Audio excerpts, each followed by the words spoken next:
Mi negrita. Okay, y'all know that.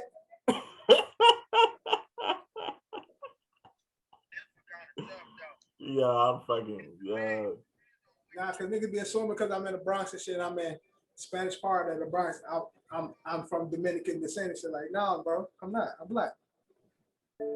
They black too, but no, they're all black. yeah, that's what I said. They black too. It's just ethnicity. Oh my god. Ethnicity. Oh shit. Yo, What you say? What you say, Drew? Say that again. Say that again. Yo, come on. Don't do that. We all have words where we fucking it up. Don't do that to me. Nah. Don't do that to me. Ethnicity. Yo, why am I fucking having a problem with this word right now? You got knocked the fuck out, man. Yeah, I'm in go mode. Go. Yeah, I'm in go. What's up, guys?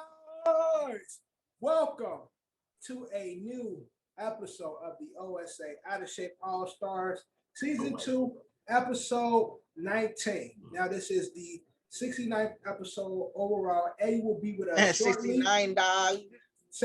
Drew's favorite number.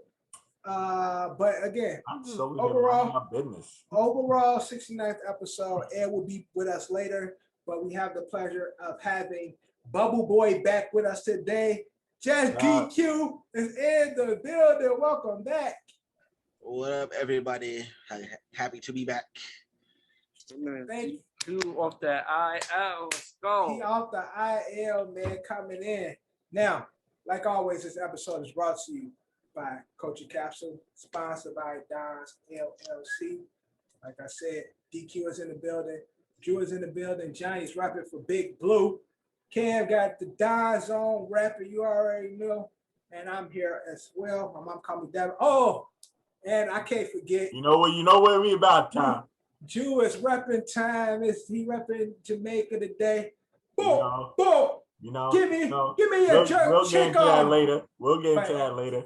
We gonna get into that. Okay. We gonna get into that. No. Since you kicked it. No. Let's go. Let's let it go. No. All right, let's go. Let's go. Yeah, since it's rapping time. Okay, get extra ground when it's rapping time. Drew is repping Jamaica. We're gonna kick it off in the open run with one of the biggest and hottest topics as of late. It's a lot of hate be going on the girl. You know what I'm saying? People love her, they hate her. Wow. They want to be her. Some people don't like to see her win. Some people like to see her great. It's just like us as colored people, we real fickle. We build you up and we will kick you. We will kick the crates from under you real quick. Just like them crates. This is the crate challenge with Harry Richardson. Are we gonna do the crates, guys? Let's do. We gonna do the crates. You go first, nigga. Go do the crates. You go first. Drew. Y'all put. Whoever has the most brain damage goes first. See if it works or not. Bro, you want to do it? Nobody's stopping you. Come on, we gotta do it as OSA, sir. Crate challenge. OSA. Whoever has the most brain damage goes first. So we OSA crate challenge. Yes, let's do the tribute. Look, let's do the crate challenge. Drew go first. We'll set it up. And then we just gonna stop after Drew go. We just all right. Oh y'all motherfuckers. But like the crate challenge, Sha'Carri Richardson, whenever she get up, people kick the crates from under her. She just recently ran in the 100-meter Nike Profiton Classic or some shit like that. 100-meter. It's the first time she's participated in her sport since her banning in Tokyo. Over a month ago. Again, haven't been able to properly train and stuff like that. But she's a trooper. So she performed in the 100-meter with some of the top girls from the Olympics, most of them being from Jamaica. And she got cooked, man. Can't really say much else about it. She placed last. She placed but last. If you watch the video, she wasn't even trying super hard. I mean, you got in the 100 meters. You got to start out. You got to start out. Wish her the best. She got cooked. You can't say she wasn't trying because after all, okay. Here's the thing I also hate, right? But They're making it seem like she was like a billion seconds behind. She's only 0.8 seconds behind everyone else. It's just like she was in last place. But the thing about it, because she's still at record holder at the end my of the day. sister ran track, so I know something about this shit. But nigga, you ain't run track though, nigga. My sister did. Shut up. You didn't though, nigga. Shut up, nigga. Shut up, nigga. In 100 meters, you gotta start out fast, bro. Like this but is you this did not run track. Oh, DQ, let this is where you get your momentum from, bro. Like, what is this nigga talking about? All right. Drew, talk. He ain't saying Nah. Think about what 100 meters. You gotta start out blazing from the gate. You gotta get out there, or you inevitably gonna fall back, which she did. She didn't start off fast, so that's why her momentum did not carry her. Yeah, right. Did not carry. Like she and I could totally agree with you. Your sister running track don't got nothing to do with you knowing about track, but I agree with your statement. Shut up. I agree with your statement. But think about this way: if she says she got off the racks like the wrong way, right? Yeah. Obviously, she must have her being off for that time being. Her time is gonna be off regardless. Like that's just any sport. Take a fucking month off, not practice or train from it. You're gonna be off regardless. Basketball, baseball, football, any fucking thing. But let's get her timing probably off the starting gate. Probably was fucked up, but she took a few steps. She's like, fuck it, I'm not gonna win. I'm not blaming her at all. We all have. Why are you rapping the Jamaican so hard then, nigga? Because that's where I'm from, nigga. If a pack of Puerto Ricans won the damn shit, Johnny would be repping too. So I don't even. Yo, come on, we yard, bro. We yard. I'm from yard. I'm from yard.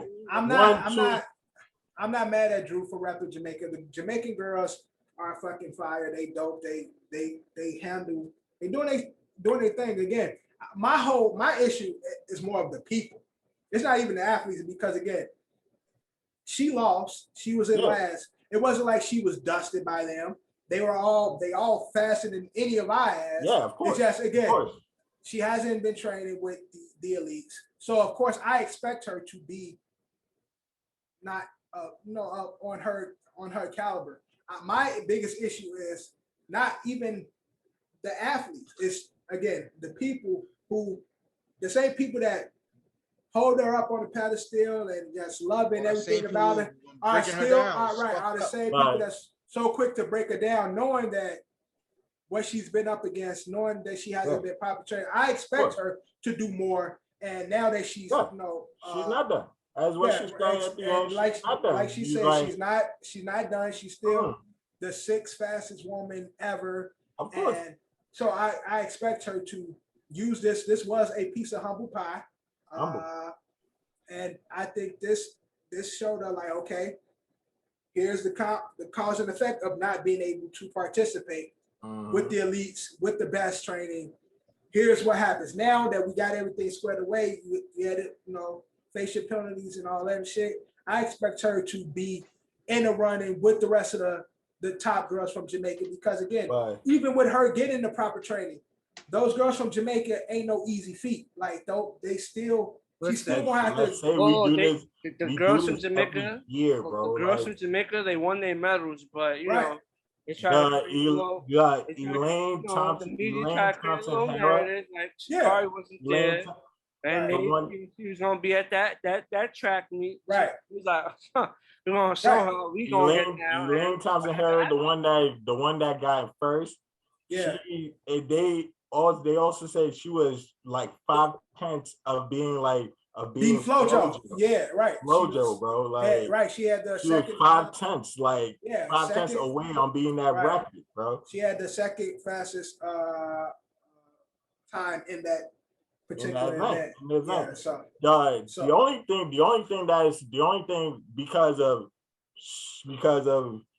because I also agree with what Shakira. Yeah, Shakari. I don't want to mess up in there. But the thing is, we are like, I get with you. We are tearing down somebody that we are tearing down the actual what gripes me, and we're tearing down the one that actually lost, but we're not really uplifting the ones that actually won. Right. People don't even focus on the winners. They don't even people focus on the winners, bro. Yeah. Like there's actually an American that even came in fourth after the Jamaicans. Right. She's not even mentioned. Yeah. And, like that. And we're only mentioning Shikari because she's the name. She's the name of the shit. Like that's a great point. Nobody's picking up the ones that actually won. Like exactly. No love or any mention of the winners. And again, like you said, the young lady, what's her name again? That won. Elaine Thompson-Herah.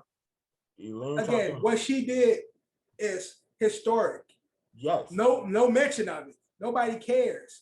Everybody wants to talk about Shikari and her L, when it's like, yo, y'all actually watching, other than Shikari, y'all watching legendary shit happen in front of y'all, but y'all don't even give a fuck about that. Nah, it's just the worst. It's just the worst part. Most of the people that's been bashing her since her last place loss was like the same people who was like, fuck the Olympics. Right. It's just that crowd's the crowd that turned on her. Yeah, right. Exactly. Funny how shit works, right? But it is what it is. She tried her best. She hasn't, she's been probably out of competitiveness for some time now. She got banned back in July. She missed the Olympics. That was her first race in quite some time. So, now she can move forward, and we'll be looking forward to seeing her in 2024. Maybe she have the success that she desires and plans on achieving, but it's just that race wasn't it, and she had a last place finish, but it can only go up from there. Can't get worse than that. She said that. She said that. She said that though. She said it can only go up from ninth. So that's how. Now you just gotta sit and watch. That's how she loved it.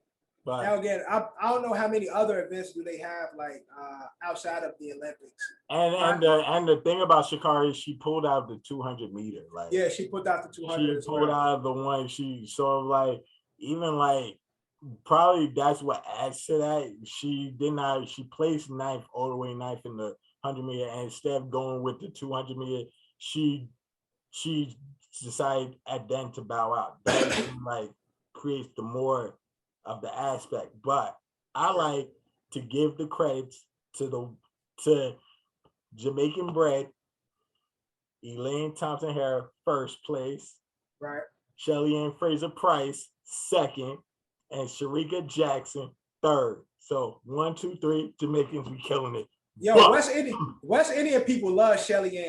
Like that's one of their favorite names and shit. I pulled out my Jamaica Ewings, my Jamaica t-shirt to show how so you look like you're not really from. I'm just saying. Anywho, but again, rep your shit. Jamaicans, we do this. Rep your shit, Drew. All right. That's enough. Well, Drew know a lot. His sister ran track. So what else is going on in the open run? Where else y'all want to go? Drew is you want to talk with a specific sport? He's a facade. This is literally Drew's character. Like he just he'll dick around anyone who wins something on a consistent basis. Anyway, this nigga. Yo, cut your ass. Y'all two niggas. Let's start off right. DQ, you've been going for a minute. Show some love to Drew before you cut him up. I gotta bring the heat. This nigga. No pun intended. He's a fucking bud, bro. Okay, so let's go NBA. Let's go NBA, John. Let's go NBA. We're gonna go NBA. What's going on NBA, John? So some of the 2K ratings has been dropping. Of 2K, so a lot of them aren't accurate enough to me. KD, LeBron, Steph, Bradley Beal, all gotta be higher. 96 shouldn't be the cap to me. I feel that's weird. I saw 96 is KD, Bron, Curry, and Giannis are all 96s. That's not. I saw something about I don't know if it's true or not, but I saw Russell Westbrook was 85 and shit. Yeah, that's been a speculation. I haven't seen the true source of it. I haven't seen it from 2K yet, but I've been seeing Westbrook is what? Westbrook is 85, and then they also had They were saying like Andrew Wiggins is 85 too. No way. That's retarded. So that's what I'm Like, it's saying. so dumb. I haven't That's seen it retarded. on. I haven't seen it on the 2K IG or anything yet. That's I got it right here. So here's I got the top 10 overalls right here, right? What's the top 10? So 1 is LeBron, 2 is KD, 3 is Giannis, 4 is Steph Curry. In a four-way tie, they all got 96. They all won. All 96. Yeah, so it's a 4-way tie with 96. Then it's a 3-way tie for second, which is overall 95. It's Kawhi, Joker, and Embiid, which is way too fucking high. Then Luka, James Harden. Know how you feel about Embiid and shit. Who you say? Luka, James Harden, and Dame Lillard are 94. That's the top 10. Yeah. Melo at? Melo's 85. I'm talking about LaMelo. Melo's 85. Yeah, LaMelo's 85. LaMelo should be like LaMelo. LaMelo. Highest 3-point percentage is weird. So number 1 is Steph Curry with a 99, but Klay Thompson is second with a 95, which makes no sense. He should be a 99 too. I think Klay, because Klay been out. He hasn't played in a while, but we all know what Klay can shoot, though. And then Joe Harris and Seth Curry are 90s, along with Duncan Robinson from the Heat. They can shoot, though. They all can shoot. Those are correct. But I feel like I always felt that like with Klay Thompson and Steph, if Steph is a 99, Klay should at least be like a 98, 97. Yeah, I think if Klay, I think if Klay would have played, and then with the top 5 dunkers, this shit is way off. So Zion's a 97, obviously, but Zach LaVine is a 95. His should be the same thing. Aaron Gordon's a 95 as well. Derrick Jones Jr., who cheated my man Aaron Gordon with bitch ass D Wade, is a 94, who's not even in the league right now, I think. And John Morant's a 94. That's based on flashiness, but we all know Giannis dunk should be at 99. Yeah, because I look at it like how hard it is, like how hard they dunk. Like I see why Zion is there because of the power. Yeah. But Giannis is like Zion, where it's like it's nasty, like dunks everything. In the top 5 WNBA, I feel disrespected because Bay's not on there. Number 1 is Breonna Stewart at a 95. Number 2 was Asia Wilson and Jaquel Jones at 94, Candace Parker's 93, and Brittany Griner's 92. I don't know a lot about them, so I can't really say who is where and where they should be. I just, again, like you said, the 96 cap to me, I saw KD said his rate should be higher. Yeah, like when like as you know, my favorite game was always NBA Live. Whoever was the cover artist or cover athlete was always 99. Doesn't matter who it was, like KG, Tim Duncan, D Wade, always 99 when they were on the cover. Yeah, but I know usually again when they adjusted, but I felt like out the gate, but change. They don't always get the best top of the top to do the covers now. And that's what I'm about to say. But generally back then when live, the person that was the cover was really at that level. Like now it's like, you might see motherfucking Michael Beasley on the next 2K and shit. So you can't have Michael Beasley with 99 and shit. I'm still super sad because Luka was supposed to be on the cover of the new NBA Live, but as you know, it got canceled 3 times in the past 3 years. So that didn't happen. So they made him the NBA Live mobile cover artist athlete last year, but he's taking it in a small club though to be on the cover of NBA Live. Just give it up. It's over. Yeah, they need to work on bringing back Streets, EA Sports. Definitely. That point is over. Live is done.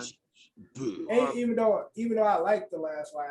I'll say also in NBA news, KD and Draymond had their interview. That's a good interview. So the interview is probably one of the more popular interviews of the last couple of weeks, especially in sports, because again, they had their beef in regards to Golden State. Everybody felt like Golden State really could have been a fucking what word am I looking for? Dynasty? A dynasty with having KD and shit. And ultimately what we felt was the KD Draymond argument is what pretty much broke up what happened. But let them tell it. It really wasn't that. It was more. Yeah, they said they didn't like the way like management Right, handled it. trying to like bully Draymond into apologizing. Right. And he told him like, yo, I'm gonna fuck this up. Not gonna front, I know they disagree with it, but that's what usually happens when you have the superstar and someone that's not on the superstar level say some shit to rub the superstar wrong. Yeah. You gotta make sure the superstar is good. Yeah, what the hell did Draymond say to him? That's what they they try to do. Draymond called him a bitch, told him we don't need you. We was winning before you got here, and all that shit. So it I feel like Draymond talking shit. It seems like Draymond like kind of blamed the organization for a mishap that he did though. Like how are you talk all this shit to KD, but you then blame it on the organization because they made you apologize. What he was saying, what he was trying to say is like, yo, a lot of times, a lot of fights happen behind doors, and as men, they usually let the players handle it. Like the players take care of it. At some point, they take care of it. But because KD is and I understand Steve Kerr and the organization's reason, because they like, yo, KD is fucking KD. We need KD happy. Like this ain't that deep for y'all to be doing all this shit. Nah, that shit was funny. Draymond was like, I laughed in their face when they said they was gonna suspend me. Right, so they're like, yo, go make right with KD, and him and Draymond like, yo, we gonna handle this shit, but I'm not gonna do it on y'all time. Basically, like, y'all niggas, y'all gonna fuck it up because y'all trying to push me to do it, but we gonna take care of this shit. It's gonna be handled, and ultimately, the way they handled it, KD, all them. Hey, what up? Hey, what's up, guys? Hey, you got a cut. You got your shit all lined up and clean. You got the. Yo, here's the deal. My barber was out of town. I'm talking about your facial. I'm talking about your facial. No. Okay, understand this. My barber was out of town, and everything came out great except for this hairline. I mean, I don't know what. I had a step up barber who had to step up for me, and he, good barber, but didn't finish my line. Hairline. He gave you the. That's nice. He gave you the. Facial hair look good. He gave you the Drew. He gave you the Drew. This shit's slanting, bro. Hey, is that DQ? What up? Yes. He was bad. How you feeling, man? I'm okay. Good? Can't complain. Yeah, sucks that your Mets suck, but it's all good. Yeah, I'm heartbroken too. Don't worry about it. We haven't got there. We haven't got we'll dive into that too. And when we're done, they actually have the full list of number every player from 1 through 400 on bro, we're not going through no 400. But I know. I'm saying. But what about Russ? What about Russ? Russell Westbrook. Damn. What's his Russell. Compared to Andrew Wiggins, those are the two that everybody was saying like, yo, Andrew Wiggins and Russ can't be the same. Should not be in the same conversation. What the fuck? Russ and Andrew Wiggins should not be in the same conversation, bro. That is fucking ridiculous. But while he looked for that draw, John, what was your take on the Draymond KD interview? Thought it was cool, but it's just like, I don't know. Nowadays, when people do interviews, it's rare you get like the real shit. A lot of people just like to spin shit and spin it to how you see it. That's why I feel like they did. They spun that shit. Like really, they really just Draymond and KD. But they can feel what they feel, but they really just, like, in my opinion, they spun that shit and threw it on the organization. It looks like they're cool now, but I'm just saying, like, Now, but again, since Draymond is still with Golden State Warriors, does this put his position or his job at the Oracle or whatever fuck they at now? I would say so, because that put him in position. I mean, in jeopardy, his job in jeopardy in Golden State. Shit. If Golden State feels some type of way, they could package Draymond and some players and get themselves a younger Ben Simmons. And it's themselves Ben Simmons, like I said, son. Draymond for Ben Simmons. So let's go. It's not gonna happen because Philly wants the whole world for Ben Simmons. And Draymond's not the whole world. For a guy that can't shoot. Yeah. Russell Westbrook is an 88 compared to Andrew Wiggins, right? For Ben Simmons, he's an elite playmaker. Give him niggas that can shoot. You give him Stephen Curry and Klay Thompson, bro. Andrew Wiggins is an 80. Right. Fucking niggas. Okay, so we got the real go crazy. Andrew Wiggins is an 80. Russ is at 88. Okay, I've been seeing a lot of shit. We're talking about the new 2K. Yeah, the He was 2K talking ratings. about 2K ratings. So that makes sense. we're just trying to clear up some stuff. But Also, in NBA news, the full NBA schedule is out, so every Yeah. team schedule is out. We have some interesting matchups, opening day matchups. Print the next shit. I saw a lot of Jazz players. Nuggets players were upset that Joker, who was the MVP, did get a Christmas Day game. They were saying no, they not Nuggets not He had playing. a great season, but I don't know. He just had a weird MVP season. The Knicks play the Hawks. And he's not he ain't no fucking. He ain't no star like that. Yeah, he ain't a star, but it's just he's a star, but it ain't the same as like his even order outside ball is not. I mean, I get it. MVP get not it. being on Christmas Day, I get his gripe. right. Yeah. He has a gripe, but like But there's like it's the star power. It's the star power. He's an MVP, but he don't have the star power that these other guys get. People on these holidays, we want to see the stars play. Oh, this is cool. They even break down the this year. They break down the tiers of the teams in 2K overall. Also, which is pretty dope. Oh, that's dope. That game should be out in like 2 weeks. Another interesting game to start the season. It looks like Milwaukee will be getting their rings and banners in front of the Brooklyn Nets. So the Nets will have to. Petty. Game one. They're not gonna be in the Bucks. They're gonna be in Brooklyn. No, dickhead. Really? Well, I didn't see. Okay, I'm asking a question. A very stupid question, dude. Come on, y'all don't come missed on at once. I'm asking a question. All I'm saying missed is this dynamic. They're gonna be playing in Milwaukee. Usually, when a team wins a chip, they open it up at home.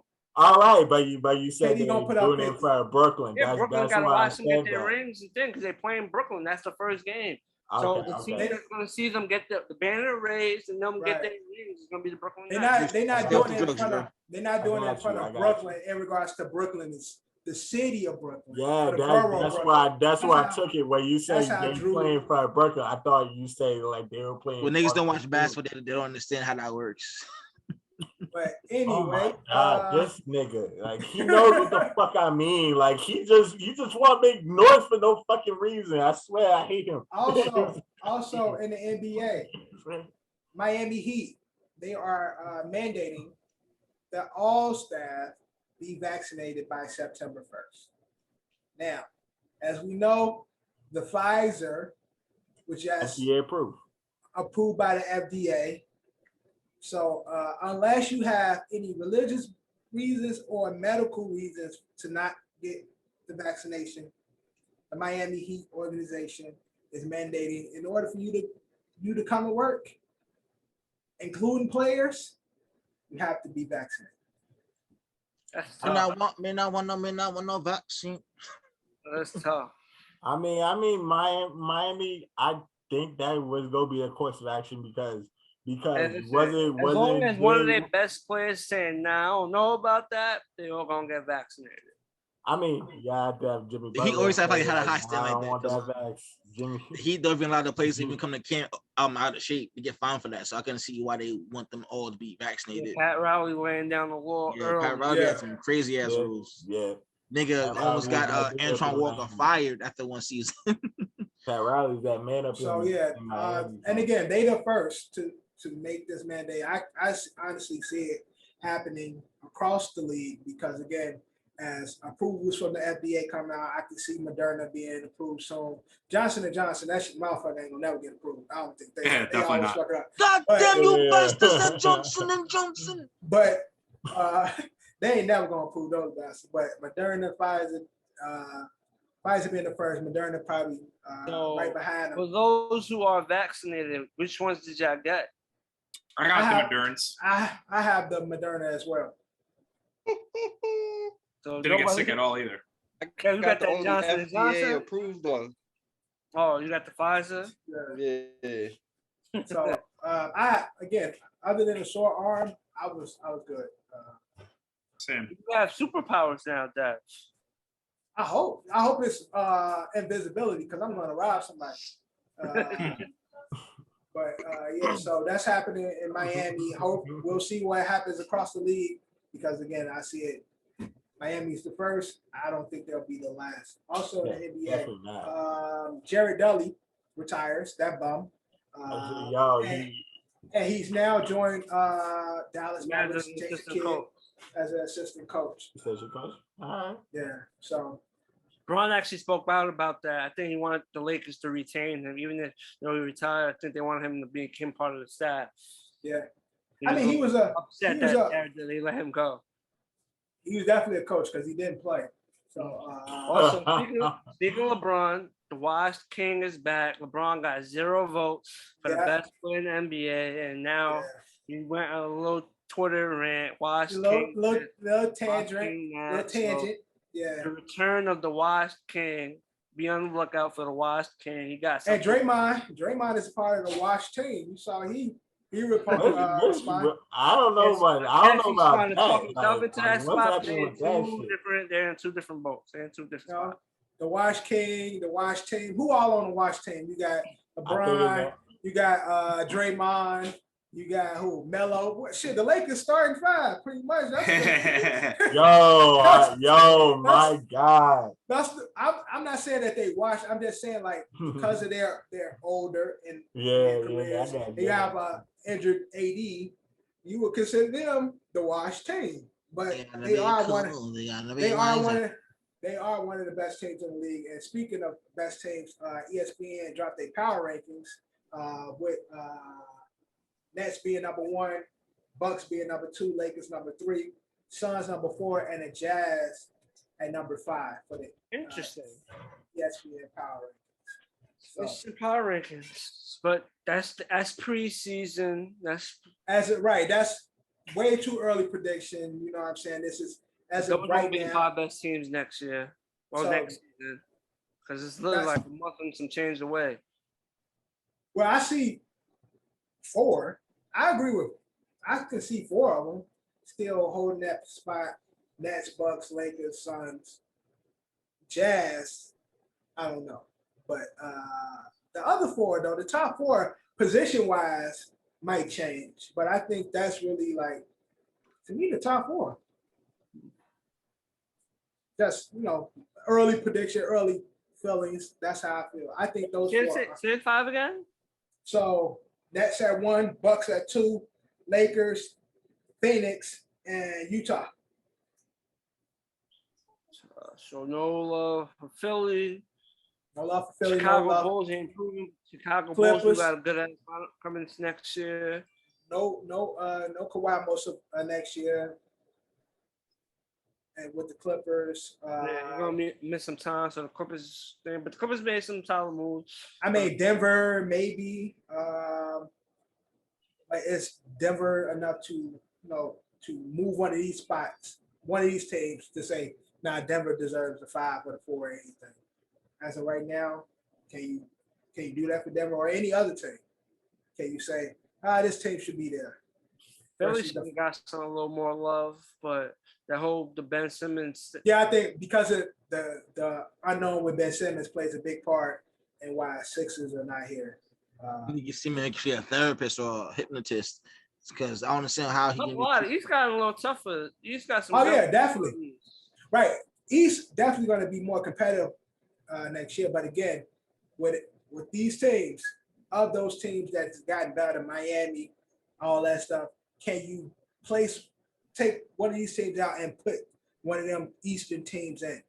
I don't really think you can as of right now. Like just solely right now.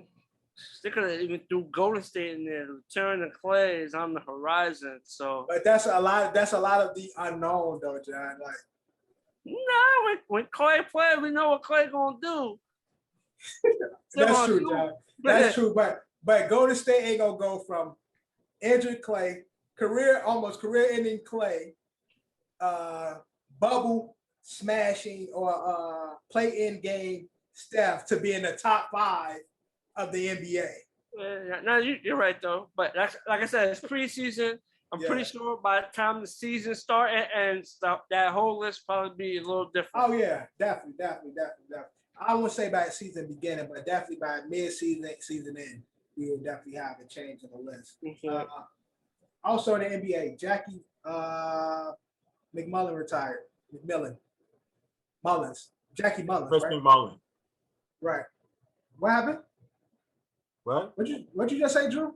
It's Chris McMullen. Nigga, I ain't talking about. I said Jackie. Oh, Jackie. Never. My bad. I thought you said Chris. My bad. Talking about the sports. I'm talking about the NBA sports Yeah. sportscaster. She just retired working for ESPN. She just recently retired after a long, luxurious career. Go ahead, John. You said Okay, something? interesting. Speaking about ESPN, ESPN is removing Max Kellerman from First Take. That too. He's Why? about, Because he white? I'm joking. he's about to be on First Take. I mean, we don't know. Is he leaving ESPN or he just off First Take? I thought he got fired, but no, he's gonna do more radio. Still gonna do ESPN boxing, and he might get his own show. But he just won't. He already did Around the Horn and stuff like that. So they probably just moved him to the venture probably. Didn't Max have his own show before? Yeah, First Take. No, with Marcus, First Take, Around the Horn. I forgot the name of that show. He was on Around the Horn. And PTI. It was Marcellus Wiley on a. Damn, I keep on forgot the name. Oh, he's on the sports, the Nation. You know, thing. You know how I'm getting him mixed up with Jim Rome.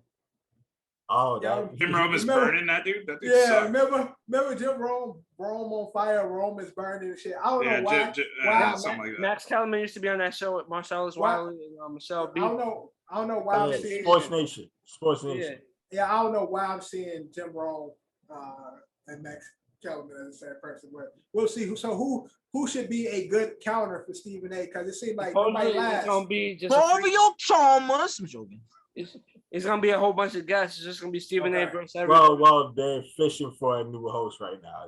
They're basically like it's going to be. I don't think they're looking for a host. I think the theme is just gonna be Stephen A versus everybody, and it's gonna be more based on Stephen A going on. Come on, it gotta be a permanent. They're gonna fuck it up like Jeopardy did with not hiring LeVar Burton. It's gotta be a permanent guest host. I think that's I'm saying. I think that's the formula they're going with till they find whoever they want to choose to be the host. They gotta find somebody.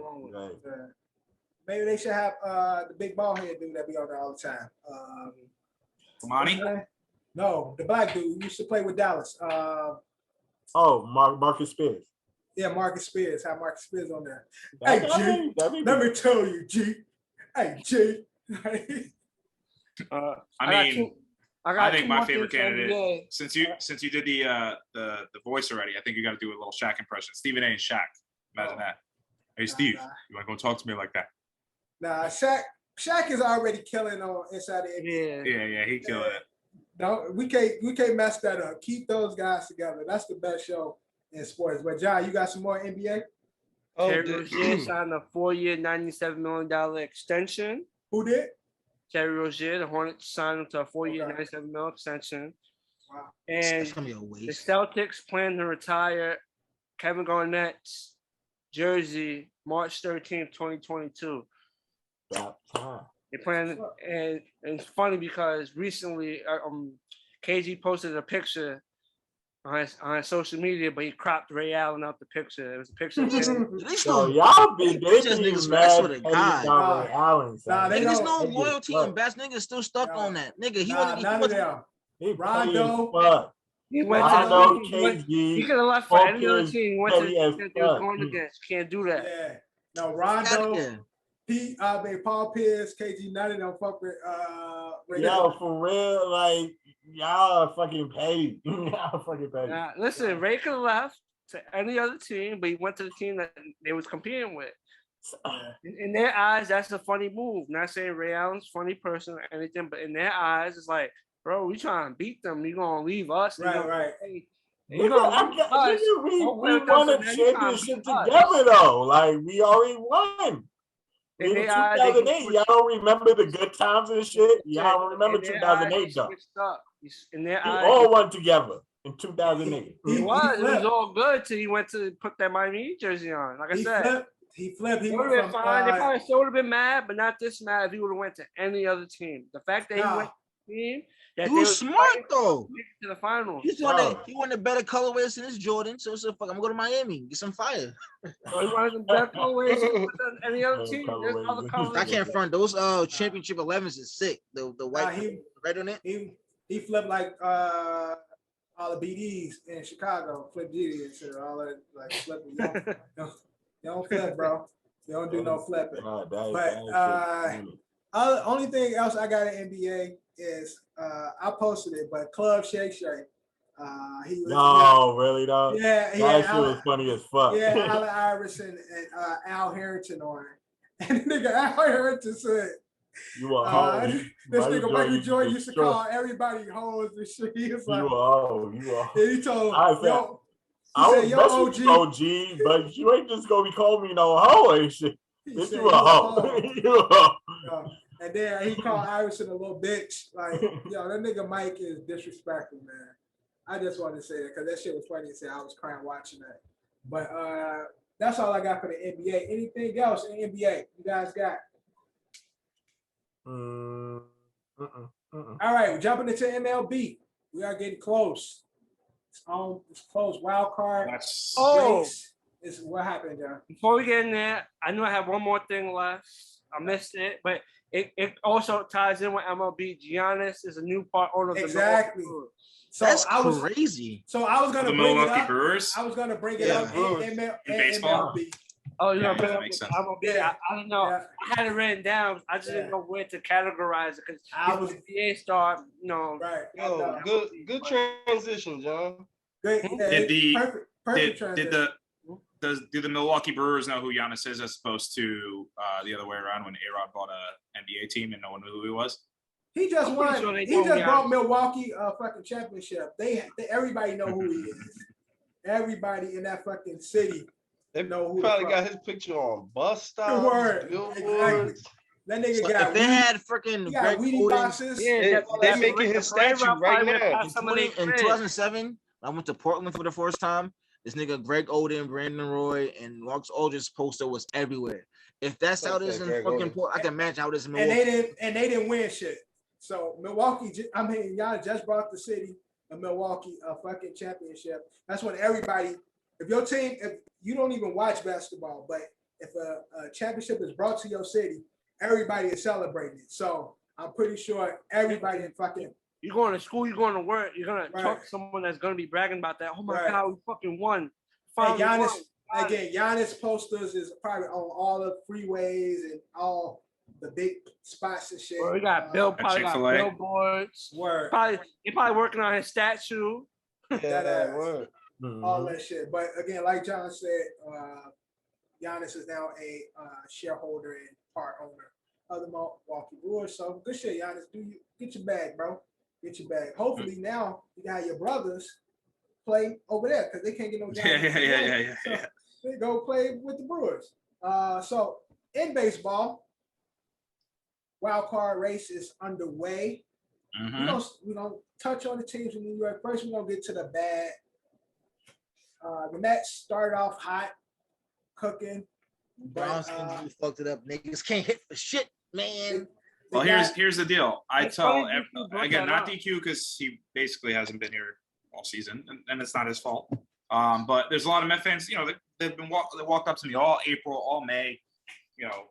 Going, hey, you guys suck. We're so much better. I'm like, oh, take it easy. They always do that. As soon as September, October come, they always fucking collapse at the wrong time. Since the All-Star break, the Mets are 3-12, and they have a 5.46 ERA. Now, granted, there are injuries, and they are the National League's fifth worst ERA in that span, and now they're officially 500. And the only reason why they're still in the race is because, well, the Nationals suck. The Phillies are pretty good, but the NL East is not a good division to begin with. We only played the Phillies and the Braves, I think, 2 more times before October's over. That's it, and then you're playing nothing but good. It's funny. DQ brought up the heading. The owner of the Mets just recently ripped the Mets. Steve Cohen. Yeah, he called him out publicly. I remember his first name. I couldn't remember his last name, but yeah, Steve Cohen just ripped the Mets publicly on Twitter. Yeah, so he let it be known he ain't liking what he's seeing. I'm I'm gonna send you guys a clip, Dev. I don't know if you want to add this in, but this happened literally today. The Javi Baez, who they invested so much money in, take a look at this swing and miss. I mean, he is swinging before the ball even. Wow, really? Yeah, not good. Not good. Oh, word. And that pitch was bad too. Oh I don't even know what it is. I don't know if it's a lack of confidence. I don't know if it's the hype that the team brought in. But to me, that's horrible. They had a weak schedule at the beginning of the season, and now at the end of the All-Star break, they're playing some of the harder teams that have better rotations, better hitting, better defense, and the Mets aren't hitting. And also, it doesn't help that DeGrom isn't there. And now they're saying he might not even come back. Yeah, so I think they're not going to be able to pull themselves out. That's not been good. That's part of some of the stuff I had written down for MLB, but it's not looking good. Now, DeGrom's injury fucked this up. Now West Coast fucked this up. Played the Lakers, the Giants, and they all fucking. Javier Baez might have been smacked, bro. Play the Lakers. They played the Lakers? Play the Lakers. You said they played the Lakers. I heard that. Say Lakers. Yeah, you did. Said Lakers for sure. I said the Dodgers. You said the Lakers. Giants. I said Lakers. What? Oh shit! Hey, Dave, rewind it. Ready? You guys heard? Wait. There you go. Wait for the rewind. Yep. There we go. Okay, DQ, did you say the Lakers? Yep.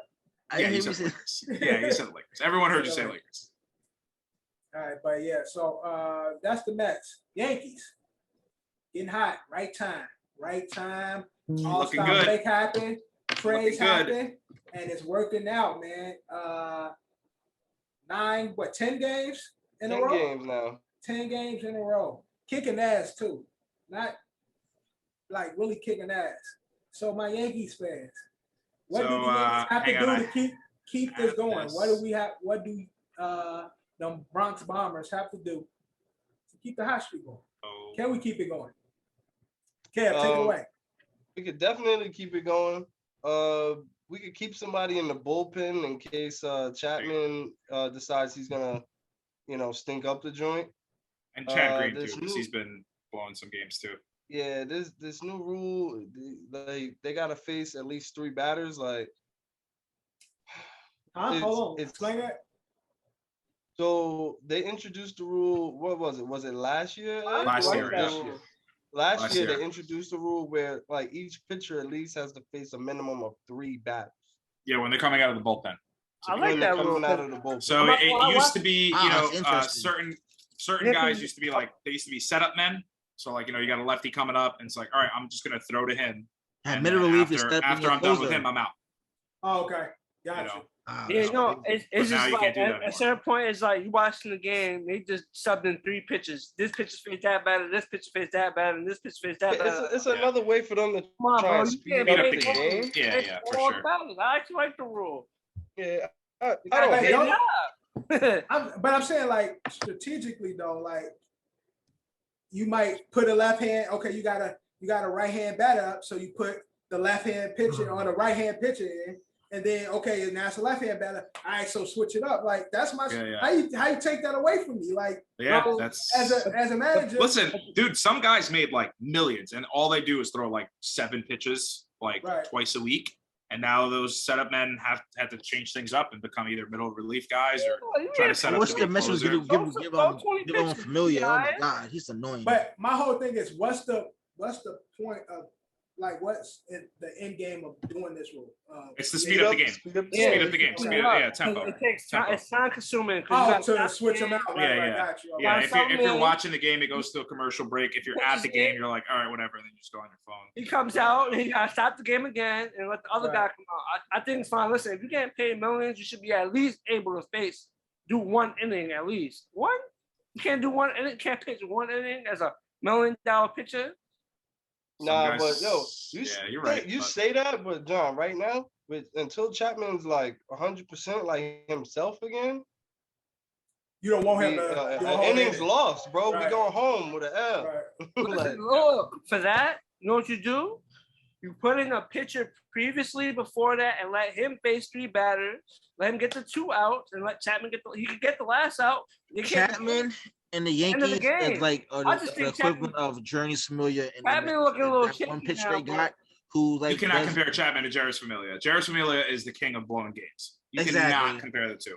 You cannot compare the two. Yes, that's Chapman very has accurate. blown his few. That is very accurate. Chapman has also been lights out. That is Chapman's also accurate. been lights out. Man, that's disrespectful. That is not accurate at all. That is accurate as fuck, bro.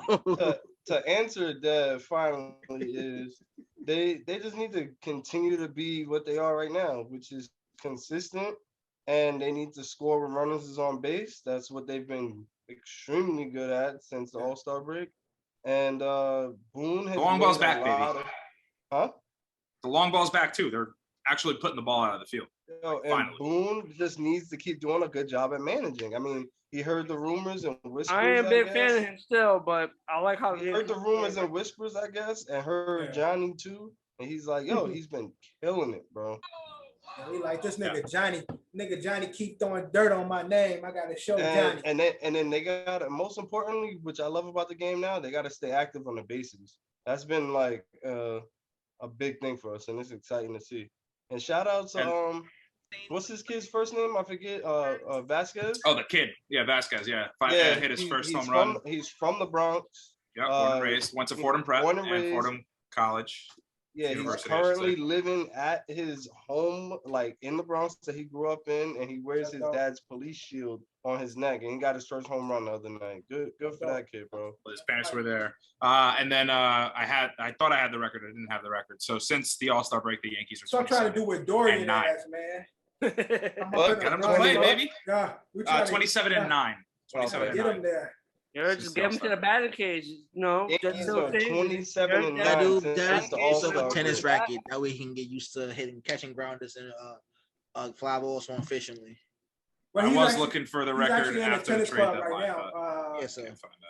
Dorian, he's actually playing tennis. And then his reflexes will adjust to both sports, so he might end up liking one of both of them. He's in the NYJTL, which is like a tennis program where he teach young black and brown kids how to play tennis. That's what he's doing right now and shit. And give that boy a baseball bat. I'm saying baseball as well, but I'm just saying what he's doing right now. Whatever's going on around. Put him in Little League. Whatever helps that. Yeah. That motion. Yeah, get him into golf too. Fuck it. Do it all. Swing, everything. Swing golf club, tennis, bats, everything. But before we move on, also Luke Voigt did express his anger with the Yankees about he wanted more playing time. Did express he got it, earned it, and deserves it. He did express that he wasn't a big fan of the Rizzo trade, and then Rizzo catching the COVID. He felt like he should have got more playing time. He felt like they didn't give him enough playing time while Rizzo. They did the trade. He caught COVID. Problem is the Yankees got too many DHs. Well, you got Stanton playing the field. You got Gallup playing. Yeah, they both play first. Position? Yeah, they both play first. Yeah. Gotcha. Yeah, but again, to the Yankees, a credit, I guess, or to come to the defense of them, like Luke Voigt is like the energy and the life of our team. Yeah, we need him there, but it's like there's times where he wasn't there. We needed him to be there. Yeah, I get Rizzo catching COVID. He should have got a bigger opportunity, but at the end of the day, to your point, Ed, my man's before he officially came back only played in like 6 games. So I'm saying. So I mean, Luke, I get his frustration, but you got to kind of bite the bullet. Like you've been hurt, you only played in 6 games we've already played 90 something games. So DJ LeMahieu got the majority of the starts last year at first base. Luke Voigt has not been healthy all year. And then also, we're still kind of like bummed out about Greg Bird. Greg Bird, again, it was all injuries. Greg Bird was very good. He was injured. And that's why we ended up getting Luke Voigt. And then Luke Voigt got hurt. So then we just threw LeMahieu wherever we throw him, wherever we need him. At some point, you need to have some kind of consistency. And that option was Rizzo. Like what that means for Luke Voigt in the future, I don't know. I would hope for him to stay. But at the end of the day, if we can get a better piece to replace him in a trade, or if we do let him walk, then we let him walk. It is what it is. I would like it for him to get a ring this year. Yeah, that'd be nice. That's the goal, but we'll see what happens. We'll see. I don't know. I stopped saying that we're gonna go. We'll just see. Play it out. And we'll just enjoy the ride, wherever the ride takes us. Exactly.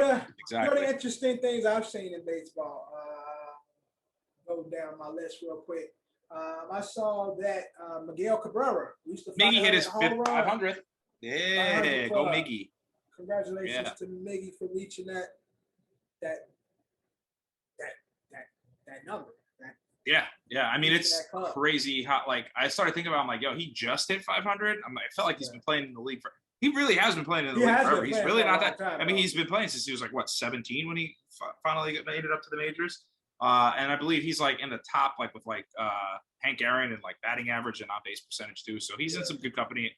Guaranteed first ballot Hall of Famer for sure. Definitely. Also, I saw a sportscaster by the name of Jack Morris was suspended indefinitely for mocking Asian accent. Basically, Shohei Ohtani, he was mocking his accent. Commentator? Yeah, commentator. Former baseball player as well. He's What is wrong with him? Former pitcher. Fucking up, man. Yeah. Listen, you watch Matt TV, you see Alex Borstein, and you guys remember what she did. And yeah, right. Yeah, You like a man. Hello, Yeah. Foxy Lady. Yeah. And again, he came out and said that he's they're making an example out of him because he's not the first, and it was no ill intent. Shohei, of course, being Shohei, accepted his apology and came out and said, he's not upset about it. Well, at least his interpreter did, but he was just basically said that we make fun. It's like it's in sports. We all make fun of each other. It's like it's the razzing that's done in sports amongst men. Bumping shoulders, haha, joke, bro. I'm joking. It's love, and for for MLB and everybody to pretty much cast him as a villain and trying to get rid of him, and it's just unfair for him to be a sportscaster for so long, been a professional player for so long. His reputation has never been challenged. So he makes one joke and now he's on the outs. Yeah, man. I won't give it any more attention because I hate that like everyone's like using it for everything, but like that's the culture now. And that's what the I C said. word. That's what it is. It is what it is. It is what it is. Listen, man, you gotta watch. I mean, look, even us, like, God forbid, one day when this blows up, they're gonna look back at our first episode. They're gonna flush it. They're gonna dog. I mean, they're gonna catch us for something. Yeah. They're gonna catch us for something. Sure, and I think we bleeped out a lot, and I think like obviously we let everyone know that it was a joke too at the same time. But bleeping it out, you can still you understand. Right? Yeah. I know that one day I will catch heat for that. I'm pretty sure when we blow up, we look back, they're gonna find some shit, and we're like, we said that. My bad. Yeah, to our credit, I think we definitely got better. But that first season, we definitely was like, I was definitely like, let me cut this part out. Hey, all I have to say on the topic. Okay. Yes. Louis C.K. is out selling out shows. Right. Aziz Ansari is doing well. 2 comedians that were canceled. Yeah, he's dirty though. That's fucked up. Nick Cannon got Wildin' Out back. Right. That was my favorite. Right. And Bill Cosby's out. So we're in good company. If those guys can get out, I think we can get out. So we're in good company. All right. Also in MLB, Caleb Smith. Diamondback pitcher. I wasn't sure if you guys covered that. No, we didn't, but I'm covering it now. Banned for 10 games for no, not that one. Sticky substance on his arm. Also, Len from Chicago White Sox was recently ejected for sticky substance on his glove. So why? What's wrong with you? There was no white substance. While we're on the Diamondbacks, so I don't remember what day it happened. Obviously, last week was a whirlwind. Are you talking about the no-hitter? Tyler Gilbert and his first career start. We did that last week. Okay, all right. I wasn't sure. I didn't know if it was Tuesday or Wednesday. Yep. Actually, I think it happened that Monday or Tuesday, right before we did the episode. Though I know for sure. Where had his dad in the crowd crying and shit. Right. Yeah. So we definitely covered that. Sticky, that a few of these guys out here, they thinking the MLB ain't playing. They are checking. They're checking players, and they are banning players, and people are handing out suspensions. So Are they being like? Are they saying that like they're like fully like it's full spider tack? Like are guys still using spider tack, or it's just anything? So with Lance Lynn, he got upset that they was checking him while he was in the middle of him pitching. So like he felt like they were fucking up his rhythm. His rhythm. Yeah, but you were cheating, bro. So, no, so the sticky stuff, it wasn't spider tack or whatever, but he was upset that they were checking him in the midst of his rhythm. The other guy, Caleb Smith, they banned him. They gave him 10 games. What he had, I don't know, but they suspended him for 10 games. So he probably actually had spider tack, and that's why they got rid of him, because Lance only got a game. He was suspended for that game, whereas this guy got 10 games. So what was the difference in what they were using is probably different than what they were using. Either way, they are checking. Pitchers, get y'all shit together. They're not playing, because I would hate for it to get to October and you see a pinnacle game or a peak, real important game, and players, good pitching go down because y'all want to use whatever the fuck y'all use. I don't know. So it is what it is, pitcher. Y'all know what they're doing. Y'all just gotta adjust, man. I don't know what else to say about that. Anything else in MLB? That's basically all I had. Obviously, we're getting close. We're getting real close. One last thing. You want to play if the season ended today? Before we get into that, Ohtani fastest in Angels history to 40 home runs. Oh yeah, right, correct. Yeah, Ohtani is just busting ass. Still a monster. Yeah, Ohtani's different. He's still a monster. Do you guys want to play if the season ended today? If the season ended today, what would happen? Where would we be? If the season ended today, the Yankees would be playing the Red Sox in the play-in game. And then on the National League side, the Dodgers will be playing the Reds. And then you'll have Tampa and San Francisco waiting, while the Brewers and Atlanta will face off, and the Cubbies and the cheating ass Astros would be facing off. So that sounds pretty. The playing games are awesome. Yankees Boston great. The Cubs. Yep. The Cubs, not the Cubs. Sorry, White Sox. I apologize. I saw Chicago and my brain went somewhere else. I'm surprised Dev wasn't quick to say, don't talk about it. No, I just said, that's why I said Cubbies. I was about to say, I didn't even know they was even still a team. I saw this Chicago and immediately went to Cubbies. My apologies. Again, White Sox taking it all, bringing one back home to the city. We'll see. That'd be cool. That'd be cool, man. That'd be cool. Back to the city. All right, but we're moving on to the NFL. Preseason week 3. We just said week 3 preseason. We've been grading our fantasy football's around the corner. Week 2, technically. Okay. Week 2. The only teams they're playing for are the Cowboys and the Steelers, because they played the Hall of Fame game. Yeah, so 2, 3, whatever the fuck. We've been grading our rookie. Well, we've been grading all the rookie QBs. I want to continue with that. You know what I'm saying? Zach Wilson. We'll kick it off. We'll kick it here in New York. Eddie, kick us off. I love it. Hey, man. So I missed a good majority of the game, but I did, however, be able to get home, watch my boy go in, watch him throw 2 touchdowns. That second one, that was bad defense. I'll say they should have tackled Tyler Croft, but I think he still would have gotten it. But he went 9 for 11, 130 some odd yards. I know it's against twos. I said this week. Did I say week 1? Was I not here week 1? I wasn't here week 1. I was saying it maybe in the text. Yeah, 9 for 11, 128 touchdowns. Yeah, again, they did a joint practice with the Green Bay Packers this week too. So, and I've been watching One Jets Drive like religiously. I missed today's episode. I will watch it tonight though. They did a joint practice with the Green Bay Packers. He got to pick Aaron Rodgers' brain, talked about how he was a fanboy of him.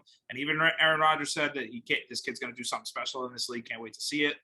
So getting the nod from the GOAT, one of the GOATs. I'm just saying, one of the GOATs. Right. You know? So With all this, how are you grading Zach on week 2, 3?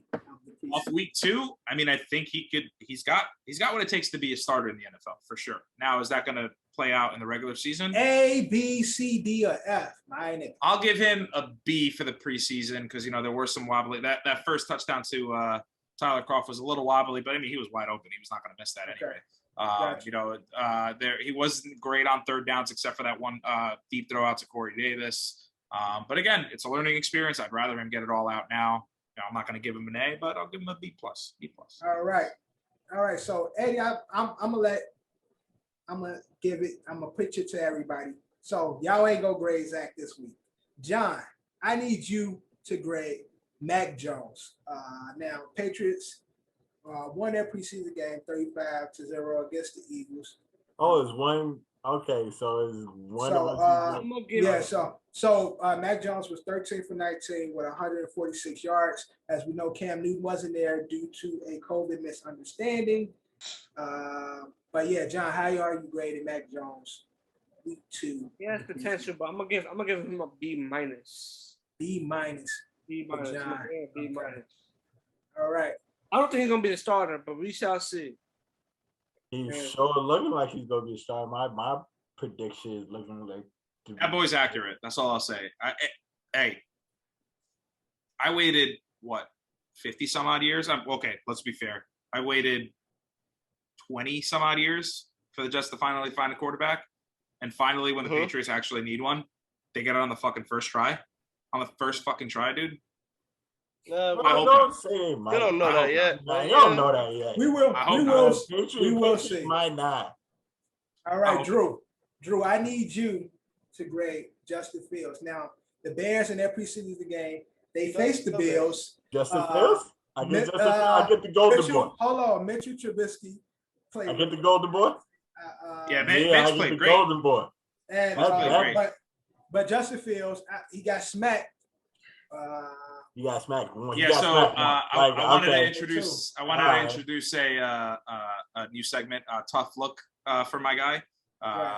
So last week, Justin Fields brags about, I think the game's slow, same shit that Lenny Fournette said back in the day. And then literally the next game, he got fucking popped. I thought he died. I really thought he died. You get hit, but I ain't gonna say I don't think he's tightened up that helmet. That hit was a crazy hit. He didn't see it. He didn't see it coming either. But Drew, he was 9 for 19 for 80 yards. So based on that game against the Bills, how are you grading? I ain't gonna be too high on him. I'm giving him a B. He definitely has the skill set. He got pop. He got pop silly, but his game is still up there. Like I believe he's definitely gonna be at least he's gonna be one of these top quarterbacks in this draft. He's tough. He's tough. I'll give him that. He's definitely gonna be if it's not 1 or 2, he's definitely gonna be 2, and 1 or 2. This draft, he's definitely number 1. Who got one? Who got one? Just out of curiosity. Nah, you know what? Who you got one? No, just out of curiosity. Who you got one? No, because it's hard. Who do you got at one? He might be number 1. To be honest with you. Is he number 1 to you? Number 1, yeah. Let me scratch that. He's number 1. Let me scratch. Okay, so not our quarterback. Okay. And not Trevor Lawrence. Lawrence. I am a Jets fan. Okay. Stop putting me in tough ass corner. No, listen to Drew. Stop putting me into shit, bro. Defense, I also think Justin Fields is going to be the best quarterback in this class. No, stop putting me in a tough spot, bro. You got to peep that Eddie with the setup. He did set me up, though. He really did. Fuck that shit. This is why Drew, I wanted to see where your loyalty stood this year. I was going to give you a chance to say you were a Jets fan this year. Stop doing that. Drew. On my breakout stars, he's number 6. I give him honorable mention. Zach Wilson.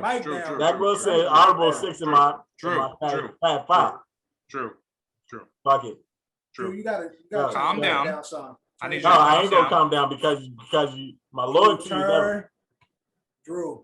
What? Why we do all this shit and you got the powder? Mute his ass. Turn the mic down some. Drew, I want you to hear something real quick. I gave you an opportunity to say that it was okay for you to be a Ravens and a Jets fan. And then when you changed your mind and said you wanted Justin Fields, I almost called him Landry Fields, Justin Fields at your 1. And now you're telling, spoiler alert for the Fab Five today, is breakout NFL players. We're getting there. But you're telling us that our guy is on the outside looking in. I swear to God, if you have any of these rookie quarterbacks going in, you are no longer a Jet fan. Do not change your list. Actually, do me a favor. Text us a picture of your list right now. No, don't text us your picture of your list right now. Well, he got a good 3 on his list. He's gonna get 2 off the freestyle, 2 off the top. Yo, shut up, Sean. Fuck you. Get 2 off the top. Dev, you were saying who's the next player? So I'm gonna go to Kev, and Kev might not be the best person to go to for this, but Trevor Lawrence, our number 1, faced the Jaguars, faced the Saints. Trevor Lawrence was 14 for 23 with 113 yards. Kev, how you grading it? He could get a C+, but it's really not his fault. Like, they're gonna get him killed out there, bro. Oh yeah. Like, he has no protection. Yeah. There was that play. I don't know if you saw that. That's where I think C's a little shaky because there was that one play where he did a play action rollout. He was in his own end zone with a linebacker in his face. He knew he was going to get hit, and obviously, clearly, protection broke down easily. But he threw a fucking dart on time to, granted, a wide open receiver. But I mean, there aren't many guys that can make that play and stand and make that play. So, if it really wasn't for him not having like the protection, like, I think we would be looking at, B+ or whatever for him, because I think he is who he is. But like, the Jags, don't expect nothing from them this year. Like, it's bad, bro. It's so bad. And only thing I fantasy don't want to see happen, only thing I don't want to see happen is him get hurt because of it. Yeah, no, for sure. I mean, we saw it last year with Joe Burrow. That's the unfortunate thing of being the number 1 pick. When you're the number 1 pick, you're going to go to an situation where you got to swim early. Because if not, you're going to sink and you may never come back up. You can't swim, you bound to drown. Shout out Mr. Trubisky. Shout out Mr. Trubisky. Not the most desirable spot when you're number 1. But last up, we got Trey Lance. Oh, great. Trey. Yes. So Trey get a B from me. Again, Trey's that nigga. He reminds me a lot of Cap. And he's a little inaccurate, but he's good. I like him a lot. He's a little inaccurate, but even with the pick that he had, it wasn't his fault. He was neither of the picks on Jimmy either, too. So so the receivers weren't catching. Right, 8 for 14, 102 yards, 2 touchdowns, 1 interception. So like I said last week, I think this is the Jimmy G tour, farewell tour. I think Jimmy G, this is his last year, and they're going to push him because Trey Lance is giving them everything that they want in the future. And it's still early in the future quarterback. So B for me, based on this preseason, second team. You never know. He could get traded before the deadline if any of these teams need a quarterback. You already got the heir apparent in your backyard. Why not try to get a couple first round picks or maybe a big playmaker on the offensive or defensive side? Jimmy G to the Colts. Maybe. Well, it looks like Carson Wentz is. Well, he's back. Fine. He's fine. Apparently. He's been in practice. He's been out there. I think I over exaggerated on his injury a little bit. So, but also in the NFL, if you guys got anything, I got a few things. Mike Vrabel has COVID. So he's out. Cam is out for COVID misunderstanding. Cole Beasley is out. Cole Beasley is the big person that was against, vaccination, and he's currently out due to COVID protocol. Him and amongst a few other Bills players. So again, they already been blaming Cole Beasley for COVID in the NFL. Period. He's been the face of COVID in the NFL. So it ain't a good look for him to now be in COVID protocol. So anything else you guys may have? I know you had this a few times, but dickhead of the day, Everson Griffin returns to the Minnesota Vikings. I don't know if you guys remember, but on his departure, he tweeted out Kirk Cousins' ass, thank you, and then said, ask Zimmer if he wanted Kirk with mad question marks, and then he'll tell you the truth. Who wanted Kirk Cousins? Question mark, question mark, question mark. Take your guess, question mark. And now he is back with those Minnesota Vikings, and I'm assuming there's a big apology coming. Now I have another nominee for Dickhead of the Day. Lions coach Dan Campbell. Oh yeah. Oh yeah. Always. No, he's gonna be so fun this year. Yo, I love Yo, watching his press conferences. He's funny as hell, but he had fired the kicker or the center on his birthday, Dan Malbec. He had released him, forgetting that it was his birthday. So he released the nigga 40th birthday. On his 40th birthday. He played with him, played together. 3 years. Yeah. Played with him for 3 years. Yeah. Said, hey, I'm gonna need you to give me your playbook. No, he was a launch snapper. I need your Microsoft Surface, because we got to put in that Microsoft Surface placement in the NFL. And oh, by the way, happy birthday, my man. Jesus, Dan Campbell. And he went to him like, yo, I'm gonna be this an asshole move, but like today's the last day. So that's bad funny. Like he gonna have a lot of hot takes this upcoming season. Oh, he's gonna be the best. I mean, his original press conference with biting off kneecaps, and I mean, I was ready for him to say like, and if once we bite off your kneecap, we bite your dick off. Like just work his way all the way up. He's that type of guy. He is the true football guy. Like that is just guy that he lives, breathes, eats, dreams, fucks football. Exactly. Another one, Travis Etienne, speaking of the Jaguars, we spoke about them earlier. Rookie running back, was expecting a big promise this year. It was going to be like a dual-headed monster with James Robertson down there in Jacksonville. He is now out for the year, suspected. So that sucks. Also, Saints, the Taysom Jameis battle. Jameis, can we talk about Jameis for a little bit? Jameis. I think that LASIK worked, man. Did Jameis real good? Did Jameis secure his starting spot with this? Listen, QB wise, he's a better QB than Taysom Hill. It's just Taysom Hill to run faster and make some plays. And let's not forget Taysom's gonna be in on like they're gonna use like he did yesterday. He's gonna have those gadget plays. He's gonna be even like a decoy in some situations. Like you know what I mean? Like look, they paid him $10 million. Like he's gonna play. Is he gonna be the starting quarterback? No. Last season. Yeah. Taysom could be a quarterback, a wide receiver. It's tight end, how fantasy football had him last year. He could do all that.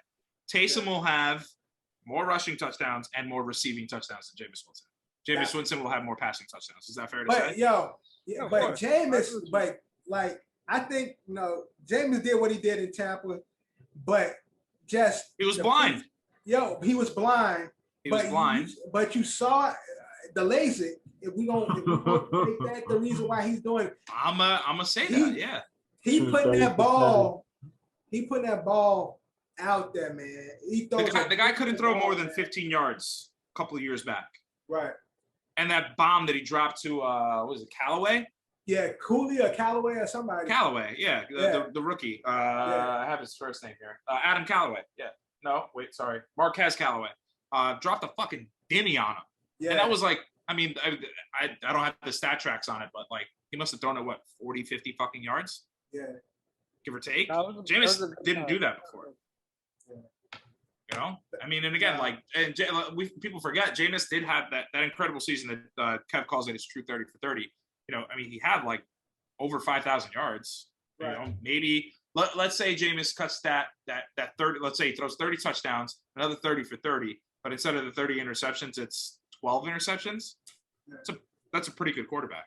Look, y'all see that number behind Ed? Yeah, 11. That's the amount of wins Yankees have in a row now. Yeah. Right. Back to Jameis. Look, man, I love Jameis. He's from the school. He's the only black member of the School of Favre.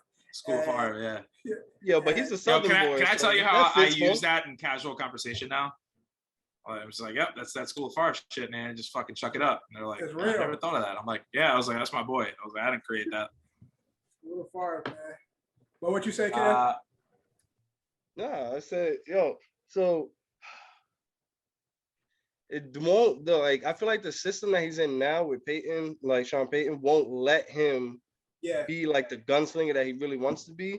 Now that first like touchdown, yeah, it was a bomb. It was on a rope and it was perfect positioning. I feel like that's a glimpse of like old Jameis, but he went through the progression properly and then slung it. Well, he didn't wait for the play to break down, then scramble, then try and set his feet and get the ball out. So I'm more comfortable with him making those type of throws on his reads, not on the fly. You know what I mean? Well, I saw he was talking about it, how voice terminology is so crazy. Where he has just said that confidently, yo, he slung it. John, the only person there. Yo, John can't get that like he can't. Like John's from Roosevelt Island, but he can't get that thorough like New York out of here. Yo, I tried my best to let that shit. Like nobody else hears it. So much confidence.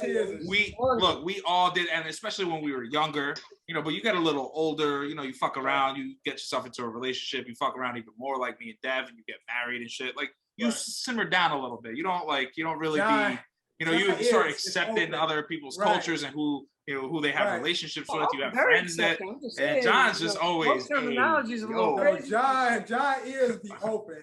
They be going right past us. John here, like, what did he say?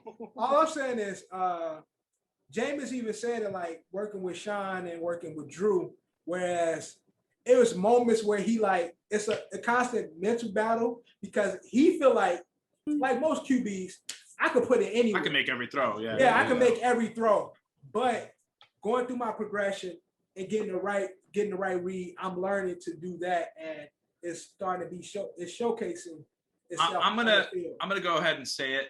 You know, I respect Drew. Well, there was a certain point where I respected Drew Brees, and then I didn't, and then I was okay with it or whatever because like it's football and football's football.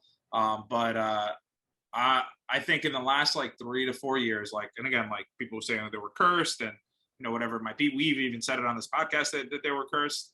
But I honestly, I think I can safely say that Drew Brees was kind of holding that team back a little bit. I mean, the guy constantly got injured. He was always, you know, and when it came down to, you know, playoff time, he was making, you know, pretty bad plays. He was basically like couldn't throw the ball more than 40 yards. Yeah, exactly. That's what I'm saying. I think he was holding that Saints team back. That was a really, really good football team. And you know, obviously defensively, and I mean, their offensive weapons are insane with Alvin Kamara. Apparently, this kid Callaway is going to be fucking awesome. Who knows what's going on with Michael? And people Thomas. forget it wasn't just 2 years ago. My man threw for 5,000 yards. Mm-hmm. Yeah. That was his 30 for 30, but threw for 5,000 yards. I mentioned that at the top. Only thing you can say is you get the interceptions down. So I literally said, I was like, if he throws that same season, right? We talking 5,000 yards, 30 touchdowns, and then maybe, like I said, 12 or 13 interceptions. That's a really good quarterback. 10 to 13 picks. If you do 10 to 13 with 30 plus touchdowns, that's MVP talk. That's what I'm saying. Push on MVP talk. Yeah, definitely. Yeah. And I think he's capable of it. You know, I think James is capable of it. Right. I wanted to save this next one for. This is the right support system. You guys talked about Tebow getting cut last week, right? Yep. We did. That's hilarious. And then I got two Bears stories. So because Dev, since you came back, this is for your family. Andy Dalton's going to be named the week 1 starter. A lot of people are saying that, well, you know, you paid Andy Dalton $10 million or $12 million, whatever it was, fully guaranteed. And you are playing the Rams week 1. So, yeah, go ahead and throw Andy Dalton to Aaron Donald because he is that good. But, like, you know, whatever. I think they're going to play the fucking Browns week 4. So if you throw it Justin Fields then, I mean, it's still Myles Garrett. You know what I mean? Like, these are grown-ass fucking men. They don't know how to play. Right. Like, don't be afraid. But I think really, truly, you know, Matt Nagy and Ryan Pace fucking spent all this money on Andy Dalton. So that's why he'll be the week 1 starter. even though Fields has shown that he could possibly take that role. I think he'll end up starting after. And Kanye West on his world tour was at the Atlanta Dome, and now he's at Soldier Field. Yep, Donda. You have to be vaccinated to go, though. You have to be vaxxed to here. What stadium do you think Kanye's going to go to next? And when is he going to release this album? And who's going to be the sales? Is it going to be Kendrick? Is it going to be Drake? Or is it going to be Kanye? Well, so he's going to Soldier Field. I think he need to make. I'm saying after Soldier. I think he need to make a New York appearance. Yeah. Again, career kicked off in New Jersey, New York, being in working with Rockefeller and stuff. Why not? You doing a listening tour? Why not come to New York? I prefer he does it on the Giants side of that stadium. I prefer that he does it on the Giants side of that stadium. I think it's gonna come to an end. I think after the one in Chicago will be probably most likely gonna his album. Because against a certain point, teams is about to start. The football season is about to begin. Right. The stadium's going, right. And the stadium is not gonna be as high. Saquon gonna be like, yo, what the fuck, son? Get out of my locker, dog. What are you doing? Him saying that the stadium is gonna be like slim to none now. Right. Yeah, especially again. Going in to play a game, walk to the locker room, Kanye already in there chilling, playing his music. With a mask and a puffer jacket on and shit. Yeah. So what the fuck's going on? Get the fuck out of here, dog. We should get wearing somebody's cup outside his pants. You're like, son, I need that. No, he wrote Donda on it already and shit. He about to sell that shit for like $3 million. Put Donda on the dick cups and shit. But anything else in the NFL? I got one thing. At 47 years old, T.O. trying to make a comeback. Oh, okay. Come on. Not gonna happen. Oh, he's attempting. How old is he? 47? 47. He could do it.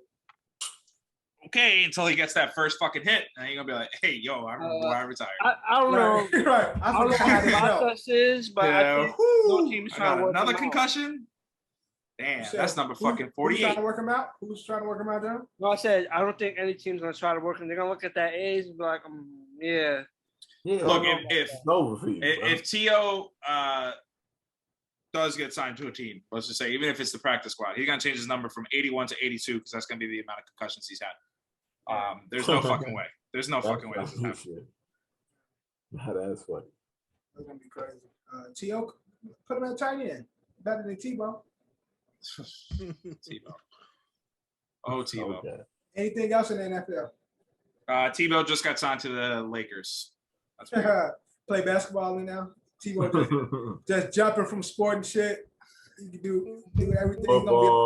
He should go professional fight though. Like I think that would be the. Oh yeah, that'd be sick. Yo, can you imagine? He just knocks somebody out and then does that. That praying to God shit. Jake is out there, bro. That professional fight. He go fight Paul, one of the Paul brothers. Jake Paul is out there, bro. Perfect segue. I think we're done with the NFL. Jake Paul movie fight today or Sunday. Woodley. I thought it was last week. It's actually Woodley. It's this Sunday. Showtime pay-per-view. I will get the undercards, but is this finally it? No. Paul finally get knocked out. Yes. Yes. Yo, I'm kind of rooting for him to like actually win now. I don't know how this. I don't know how this. Why I want him to win is because if he gets knocked out, it's over, man. Like this whole. For Jake, Logan can keep going, but the whole Jake experiment is done. Yeah, it would be. He can still keep it going. Like let's be honest. He's not a multi-fight deal, so he's still gonna get paid. If he gets knocked out, this shit going. No, wait. If he gets knocked out, Ed is saying again, he's fighting. I'm saying like non-boxer. He's fighting a non-boxer. He's who's apparently a striker. Who's a striker? Former UFC. If he lose this fight, of course he's locked in for more fights, but the draw won't be as appealing. There won't be a setback. Yeah, no one's gonna care. Yeah, exactly. Yeah. And then I just want to quickly talk about the undercards. Tommy Fury, Tyson Fury's little brother, is going to go up against Anthony Taylor. Obviously, Tommy Fury is one of the guys that they want to get the Paul brothers to fight, fight a real boxer. Montana Love is going to go up against Ian Bronkovich. Daniel Dubois is going up against Joe Cusimano. And then the fight that people are really talking about, again, I'm hearing outside of, on top of the Jake Woodley, is the female fight that's going to happen with Amanda Serrano and Yalameleth Mercado. So I will be tuning in and not paying for this fight. I'm on the same boat as Ed. I'm gonna go to somebody's house who paid for the fight. Obviously, I'm not a criminal. Exactly. Not a criminal. Okay, also speaking about not fighting, a pirate. Speaking of fights, the OG. I'm gonna say the possible end of my guy Manny Pacquiao might be. Oh yeah, might be the end for him. It should be the end. It should be the end. I didn't even know he was still fighting. I think it's time to move on. Let's talk Get to him one more running for president Pacquiao fight of the Philippines. Now imagine if he would have fought Spence. Spence would have beat his fucking head in. Why can't people just be happy? Like, you made all this money. You were literally like the president of the Philippines. Yeah, wherever he is, the mayor. Shit. You know what I'm trying to say? He got paid so much money, but he does a sport where you get, obviously there's no boxing ain't no right, but boxing ain't no long-term career in this shit. It's either you retire or you die. Or some of these you do a shitload of coke and then you commentate a Triller fight like Oscar De La Hoya. The thrill of all that, they love that shit. It drives them, Fuck it. I'm not doing 20 decades of getting punched in the head. Yeah, because you're 20 decades of getting punched in the head. Two decades of getting punched in the head. Like I'm not doing that shit. They're gonna keep beating me forever. That's the definition of reckless abandonment if you look it up in the dictionary.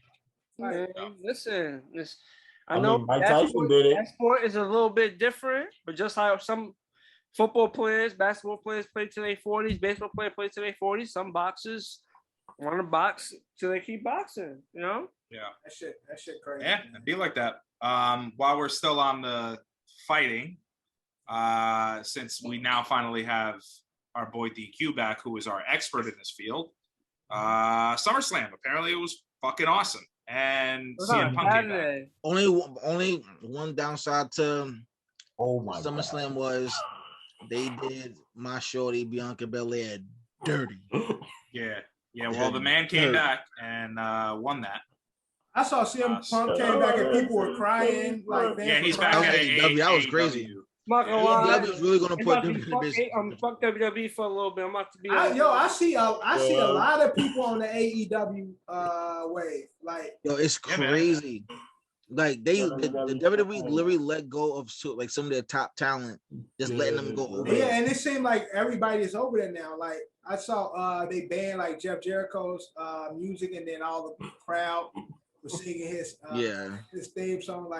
AEW is getting really big. I see it all the time. You gotta understand it's on a major network. Monday Night Wars. We back on the owner AEW versus is literally WWE. It's an actual billionaire. Vince McMahon is saying a self-made billionaire, but he doesn't always with the WWE being a publicly traded company.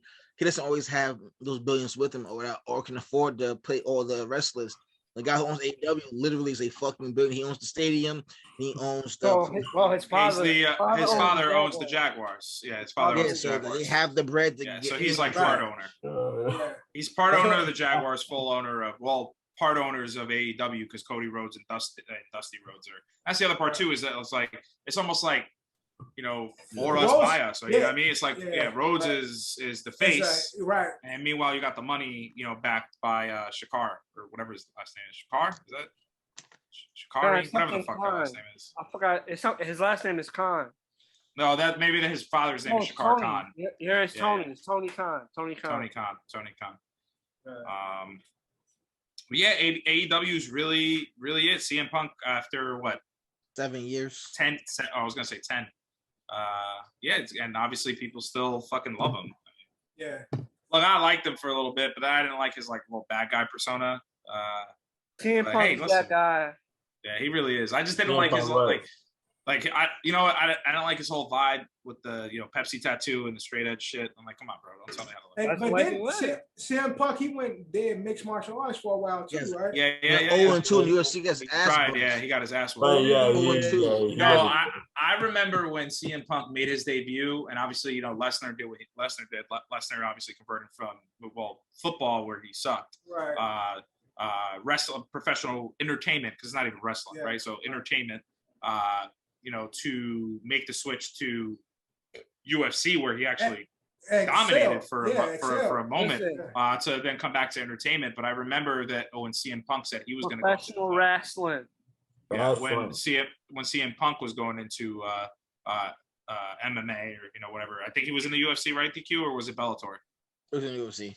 So it was the UFC. Obviously, his name got him there, but I mean, I remember there were guys that were like, "Yo, if CM Punk fucking dominates, then I want everybody to stop talking shit about wrestling entertainment, professional wrestling, as we say." But he got whizzashed. Hell, even Bobby Lashley and freaking Batista with the Bobby did well. Bobby did well. Batista did well. CM Punk was a little much older when he decided to make the jump versus the others. Was he like 35? Yeah. Brock was a really, really good wrestler. He had like that as his background. I don't know what's CM Punk's background, but Brock was a national champion wrestler. So he actually was elite at that before, so he could take that into the UFC. And plus, Brock was young, and Brock was one of the strongest motherfuckers. Yeah, he's a big boy. Yeah. So it's like my next guy to go into the UFC and needs to leave the WWE is Finn Balor. I think that dude will fuck things up in mixed martial arts, because that dude. My whole thing is why go? Like, you get paid less. It's more damage. You get paid less if you're not a superstar. So it's like CM Punk got paid when he went there because of his name that he built in wrestling. Brock Lesnar made money. They're not getting WWE money. No, of course not. But then you also don't have to work. WWE get like that, though. The other part too is that again, not everybody, and also wrestling is 365. Like, they don't roll. You don't go home. You don't see your family. Like, you got a couple days off, but yeah, bro. Like, they don't stop. Right. Like, they don't stop. That's why everyone's going over to AEW. It's mad corporate with WWE. There's a lot of bullshit going on with them, and obviously when they became a monopoly, because let's be real, that's what they were.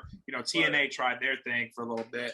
I'm sure there was another form of it, and obviously you have these backyard wrestling events and stuff like that that do get some kind of play, but obviously WWE at a certain point was the monopoly, and you got two legacies in Dustin and Cody Rhodes, aka Goldust and Dustin, whose father was part of that system before it was corporate, before it was so big. When they got one of the biggest names in when they got hit to the knowledge of what the WWE was doing, and obviously I'm not in the industry, so I don't really understand. You can say what you want about Triple H and Stephanie and whatever they're doing with Vince and all the corporate billionaires, but it says enough that when these dudes were like, "Yo, fuck you, I'm gonna go start my own shit," that they got actual active players of the roster at the WWE to be like, "Yo, we're gonna go with them." They literally can they give them health insurance. They allowed to smoke weed. They want to deal with the pain and stuff. It's not like they're not tied at the neck to do them. They can they can get endorsements if they wanted to. They can get them. They can have a Twitch channel if they wanted to. Like Ann said, they don't have to apologize to China when they say that Taiwan is a free nation, like fucking John Cena. You know what I mean? Yeah. Also return to John Cena in SummerSlam. Lost, and then Brock Lesnar's back apparently. With the beard and the ponytail. The beard and ponytail. Oh, that's cool. WWE, wrestling, good, cool guys. Anything else going on? I got Shikari. We touched on that. We did that last week. We started with that. Yeah. Oh, okay. I didn't get. Drew was rapping. Drew, show Ed. Show Ed. Rapping time. No, he came. Okay, that's what I'm saying. So here's the deal. I don't know, man. Maybe it's because I don't pay attention to the Olympics. Maybe I don't pay attention to until obviously the Olympics are on, and obviously it's USA till I die. Because Dominicans, we won a couple golds, but not. No, we got silver I think a couple times. But unless it's baseball, we ain't winning. Hold on. Hey, before you go any further, did y'all see the meme where it was like Dominicans say they ain't black, and then they had the Dominican Olympic team, and they all look like they're me all and black. shit? Yeah, they all look like me. Look, we've grown a lot as a country, as a culture. I think at this point, it's my generation that is teaching the generations before us to let them know, like, hey, you know how shit works. Yeah. Like, you get that, like, we were all conquered by the whatever. That's neither here nor there.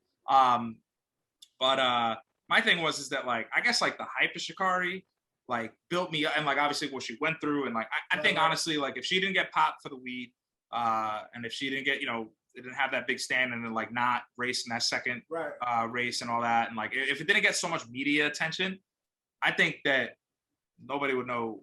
We're talking about she's a name. No, yeah, of course. She's a brand now, obviously, because of that. But I'm saying, like, son, leading up to the Olympics, I thought this was the fastest bitch on the planet. I'm like, oh shit, yo, we got Usain Bolt. Like, we got an American female Usain Bolt. This is gonna be fire, son. I know we were talking in the group chat earlier too about how, like, oh, like, the suspension really fucked her up training. Son, I'm glad she didn't go. I'm glad she didn't run, because clearly she would have got fucking smoked. She probably would have, because I'm done defending her, is what I'm saying. No, I don't think anybody's defending her. What we were defending the fact that weed is whack. What we was touching on again is how quickly, we talking about the crate challenge. Drew said we should do the crate challenge, but hell no. Drew, let's do it. OSA crate challenge. OSA crate challenge. You can do it. That's what we said. Y'all pussy. Yeah, Drew can do the crate challenge, but again, I was saying that Sha'Carri is basically doing the crate challenge. She's at the top, and everybody's kicking from under her. Like, of course, I think, like, just in hindsight, thinking, taking with the ban that they had and her being suspended, if she would actually went to the Olympics, she probably would have got smoked, because the lack of training. She not working with the elite. She's not working with the American training staff and all that. So she probably would have, just like this, got cooked. The only issue was we know she's good, because the USA runners that was in this Nike protein track 100-meter thing, she cooked them in the Olympic exhibition and shit. So it's like, she in the trial, she cooked them. So it's like, we know she when it comes to Americans, she got it. But I was led under the impression that she was the fastest woman in the world. But let's just be and then based on her record, she's the 6th fastest woman in the world. I'm gonna keep it 100 so we can move on, because we touched on this already. I think on her part, I think it's a hustle. I think she did this shit on purpose. Stop with the conspiracy. Like, she knew she wasn't the fastest. With the conspiracy, bro. Interesting. No, I respect this. Stop with it. I literally think she pulled up on her run. I think she came last on purpose. Yeah, we watched the video. Stop with that. Bro. Stop with it. Pay it out. And let people talk here. You got the floor. No, I'm dead ass. Like these two about to say, like, you watch the video and, like, bro, she it doesn't look like the max effort is there. Like, I think this is all a part of, like, what she wants, the stage she wants to set for herself. Yeah. So when we talking about qualifiers that start to come up the end of this year or next year, for the Olympics only being 3 years away now, she's gonna dust niggas, yo. Like, I think you better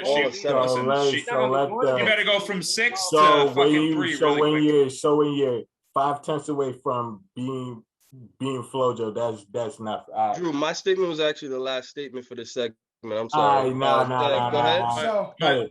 Drew, you meant real quick. You mentioned Flojo, dog. I mean, how long ago was that? Athletes are so much faster these days. Like, you trying to talk, like, it's a different version of an athlete now. Like, you know what I mean? Like, there's things that Sha'Carri has that Flojo never had. Drew, let Ed talk, and then I'm gonna bring you back in. You gonna get the last word. We can't keep playing this game where we keep going like, oh, like, look back to this stat. It's like, son, those stats are kind of basically at this point irrelevant. It's a different athlete these days. These are bigger, stronger, faster athletes. No, but he's bringing up way more in that race that she cooked her in. He's bringing up from that race. He's not bringing one from the Olympics. He's bringing up a stat from the race from that race. Where is that? My question is, where does that race compare to the Jamaican that won? No, I'm not even really talking. Go ahead, Drew. Not even really talking about that, but the notion that Kev just brought up that she just basically pulled lame just to get ninth place, bro. Like it doesn't make. Drew got the floor. Go ahead. It doesn't make sense at all, and like y'all giving her excuses, and I'm not like y'all giving her excuses, but she lost, bro. Yeah, she like sucks. She's the sixth fastest woman. She lost, bro. She's like sixth ninth, bro. Yeah, Like, yeah. To give her that you pull a lane, so she did it on purpose. Like that is fucking. That's fucking disastrous, bro. You got your moving on, but before we go to Fab Five, I just got a notification. The Baltimore Orioles is on a 19-game losing streak. They just lost their what's the record? Record is 27, 21. I don't know, but they said that's the they got like 30. They got 38 wins or something like that. All right. They have a 19-game losing streak. They're 38 and like 70. Jesus Christ. All right. Who cares? Baltimore Orioles. We're moving on from the open run, and we're going into Fab Five now. This week, because we're fact check. Longest losing streak was 26 game. By who? The Philadelphia Phillies in 61. Gotcha. But we're moving on Fab Five now. We're getting closer to the NFL regular season. So on this Fab Five, we are focusing on our Fab Five NFL breakouts. Now, these are players that we expect to have a breakout season. Maybe last season you were one in the league. Maybe last season you were injured. Maybe last season you wasn't in a favorable organization. He was in the NFL before. Maybe you weren't in the NFL yet. But these are our top 5 players to have a breakout season from 5 to 1. Drew, kick us off at number 5, NFL breakouts. Najee Harris. Najee Harris of the draftee of the 24th draft for the Pittsburgh Steelers. Let's just say like he's gonna get the touches. Like he's gonna be like, I believe he's gonna be like this season's Ezekiel Elliott. That's why I'm predicting for this young man right here. He's gonna be out the gate just dusting everybody. Like that's why I agree. Najee Hopefully Harris, he follows the trend of as long as you run behind that Steelers offensive line, you're gonna get touches. And you're gonna be good. Again, exactly. He has Le'Veon Bell, James Conner. Last year was Jalen Samuels. That's one of the better O-lines, so he's a great running back. So he definitely has what it takes to have a breakout season. So Ed, at number 5, breakout. My number 5 is also a running back, playing on the opposite side of the country. That's going to be running back from the Los Angeles Rams. I almost said St. Louis Rams. Cam Akers. Cam Akers. Cam Akers got Achilles. What? Yeah, he went out with an injury last year. This year he'll be fine. Oh, okay. All right. All right, Kev, at number 5, NFL breakout. I got Patrick Surtain the second or whatever the hell he is. Yeah, the second. For Denver. Yeah, he almost made my list. He was on my list. I took him off. But yeah, Patrick Surtain, that's my guy. His dad was my guy, Miami, man. I was a big fan of Patrick Surtain. I think he's going to cook for sure. Okay, John, number 5, NFL breakout. I didn't put no rookies on my list, but we will have John. Me either. We will have rookie standouts, but I didn't put no rookies on my list. But at number 5, I put Darius Slayton of the Giants at number 5. Darius Slayton. He had a good rookie season, then he had an injured sophomore season, and I think this season where he solidifies himself. All right, DQ at number 5, NFL breakout. My number 5, is a quarterback from the Miami Dolphins, Tua Tagovailoa. I feel like that division with the Dolphins, the Jets, and the Patriots this season, I feel like it's gonna be a kind of a wide open, like kind of it could be anyone's to win that division. You get what I'm saying? So I feel like he can break out. Think all 3 of those teams gonna compete with the Bills? Besides the Bills, but not I the Jets. feel that's I'd say Miami in general. goes with the It's Bills. gonna be very competitive. I still feel like that particular division is gonna be competitive. Other than the Jets, you're gonna see a lot of great football from that division. Who'd you pick? Sorry, who'd you pick? I believe so. Tua. He picked Tua. Tagovailoa. Now again, he don't have fists on his neck. We will see with Tua. It's so far preseason. Come on. The best. I don't like him as a quarterback. I just don't like him as a quarterback. I kind of like. But again, in the division that he has a great defense. He has some great pieces on the offensive side. Waddle. I don't think Tua has what it takes. Jalen Waddle, Jalen Waddle is going to get started. He got great. Parkey, Mike Gillislee, and then the running back Miles Gaskin's not bad either. Gaskin is a solid back. He got good pieces over there. So he got good pieces. He should. He have enough. He's set up. Two is gonna be on my list. So. Yeah, he definitely has. I got him on my list. He definitely. We ain't there yet. Like that goes freestyling. They're gonna punch. No, freestyle. Why everybody say I'm freestyling? Like, what the fuck on, son? No, I'm not. He literally was on my list. Off the top, making this Fab Five. Eddie made me pick another pick, but now I'm Whatever, picking another one from DQ. Go on, Eddie. I'm gonna wait for Cav to go, so then I can go too. Yo, is it my turn? Everybody didn't go yet, Drew. I didn't go yet. So Ed didn't give us up his pick neither. No, Ed did. Ed gave us. I did. I said Cam Akers. Oh yeah, Cam Akers. So at number 5, I actually have a cheat. It's kind of a cheat code, but it's my only one. My only cheat code. At number 5, we got a healthy Anthony. We got a healthy Harrison Smith.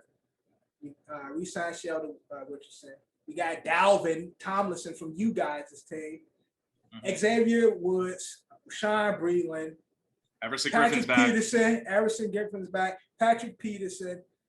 The Vikings defense at number 5. Okay. All right. Be, okay, because I want to go back to this because I think this is really, really fun. I want to go back to all this.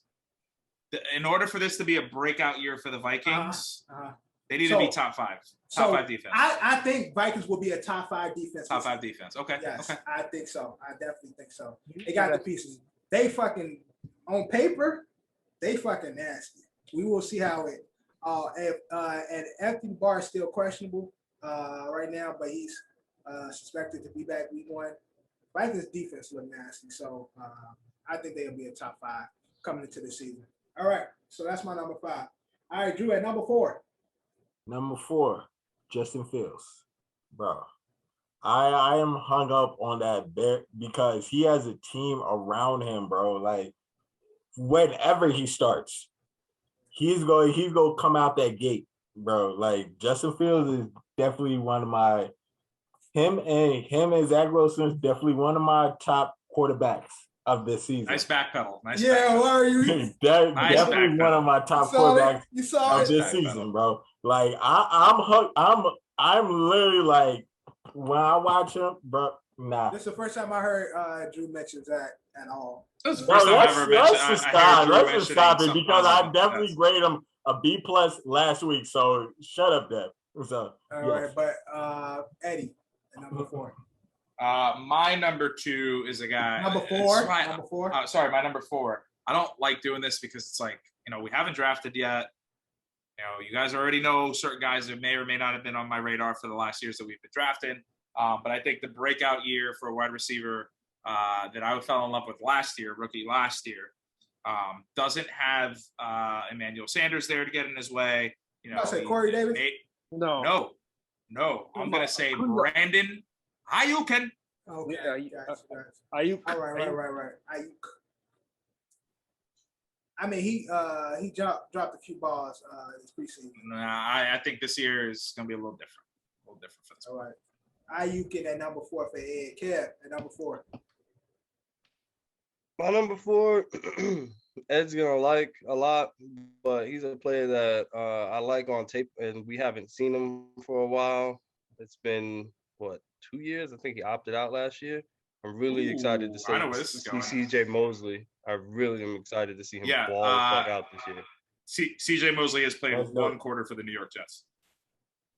one quarter. I like he's a dog. If he's healthy, I don't know if the Jets are gonna win games. I'm just saying CJ is gonna play be all over the field, bro. Right. Multiple sacks for my guy. 4 picks, you know. All right, John, at number 4. At number 4, I have 2 players. They're both on the same team, but I'm gonna go with N'Keal Harry of the Patriots. Wide receiver for the Patriots. N'Keal Harry. He might be a bust, John. I'm not gonna lie. Maybe. That's why as a dual guy. I'm not gonna lie, bro. We're gonna bring it back because I think my player is gonna help him have a good season. But DQ, number 4. Number 4 is going to be Gabriel Davis from Buffalo Bills. Josh Allen, him getting him that Breddington. I feel him and other guy, the water wide receiver. I can't remember his name right now because there we go. Appreciate you, guy. Yeah, I feel like they're gonna be a great dual threat and like let's mention in that division to keep it competitive, and they're gonna win a lot of games this season. I can see. Don't forget, you got Emmanuel Sanders in the fucking slot too. I'm so afraid of the Bills. Remember when the Bills used to be that cute team that you're like, the only New York team that don't consider that New York team is kind of. They're so great. I love Buffalo, man. Like I'm like, oh shit. I mean, here come Buffalo, yo. I mean, straighten up. To be honest, they are the only real New York football team. Yeah, facts. I'll give you that. Yeah, we play New Jersey. We could have had our own stadium. With a cable package, I consider the New York team, which is fucked up. But yeah, so at number 4, I've been mixing this. So I wasn't gonna have it all. I wasn't gonna have any rookies on my list. But I'm doing a last minute swap. Been watching Hard Knocks. And Micah Parsons. I know where you're like going. This kid, man. Yo, he's a dog. I like this kid. Number 4 on my list. Micah Parsons. Micah Parsons. Yeah, Micah Parsons. Yeah, again, I said it in the chat. I know y'all butt hurt because y'all wanted. Yeah, yo, I'm sorry, dog. Y'all should have hired him. But man, yo, that boy play. And he's hungry.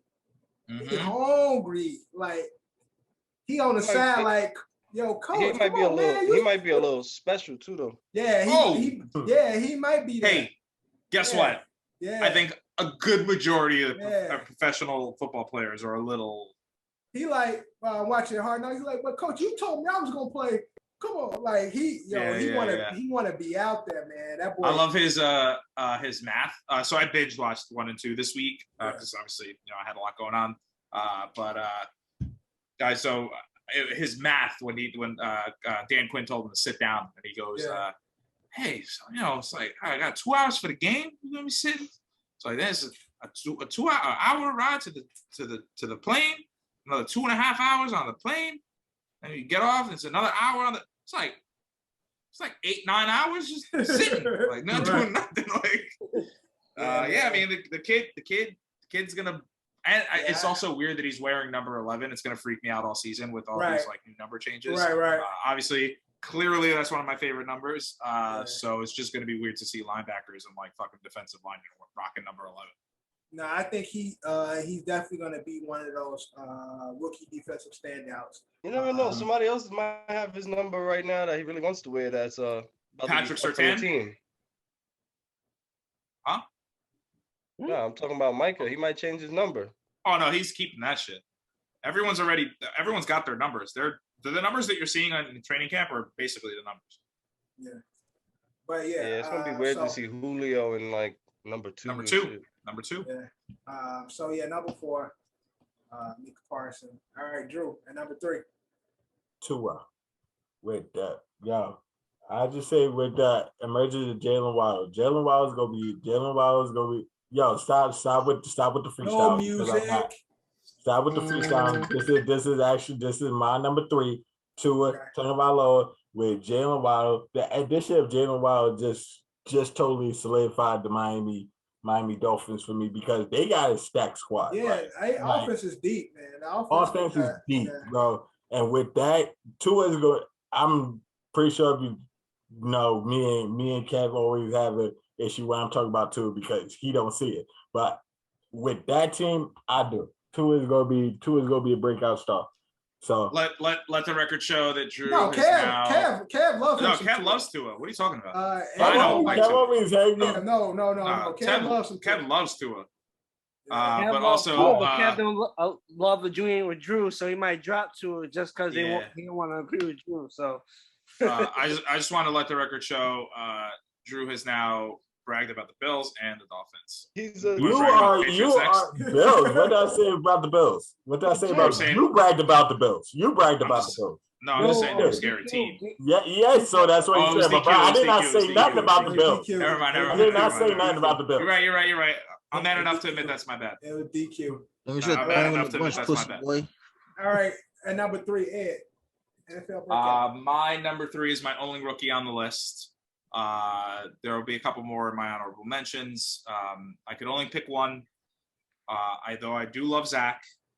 I don't think that this will be his breakout season. I think this will be his growing season. But I think the player that has a good possibility of winning Offensive Rookie of the Year, if not for Trevor Lawrence or some of these other rookies lighting up, Elijah Moore, wide receiver, New York Jets. He's back, baby. He's back. I'm loving everything I see out of Elijah. Great pick. Loving everything I'm seeing from that kid. That's a good pick. We will see. It's the Jets, though. We will see. That's definitely a good pick. Kev, number 3. So my number 3 is Mika. So you took him from me a little early, but that's my number 3. Great minds think alike. All right, John. At number 3, I got the QB out of Cincinnati. I got Joey Burrow. Joey B. At number 3. Man. Joey Swags. Make up year for Joey, man. What that O-line looking like, though? Oh, shaky. Well, if he survives, I'm looking. I'm over exaggerating. They did sign a couple guys in the offseason, so hopefully they'll be all right. But I don't know. It's just scary.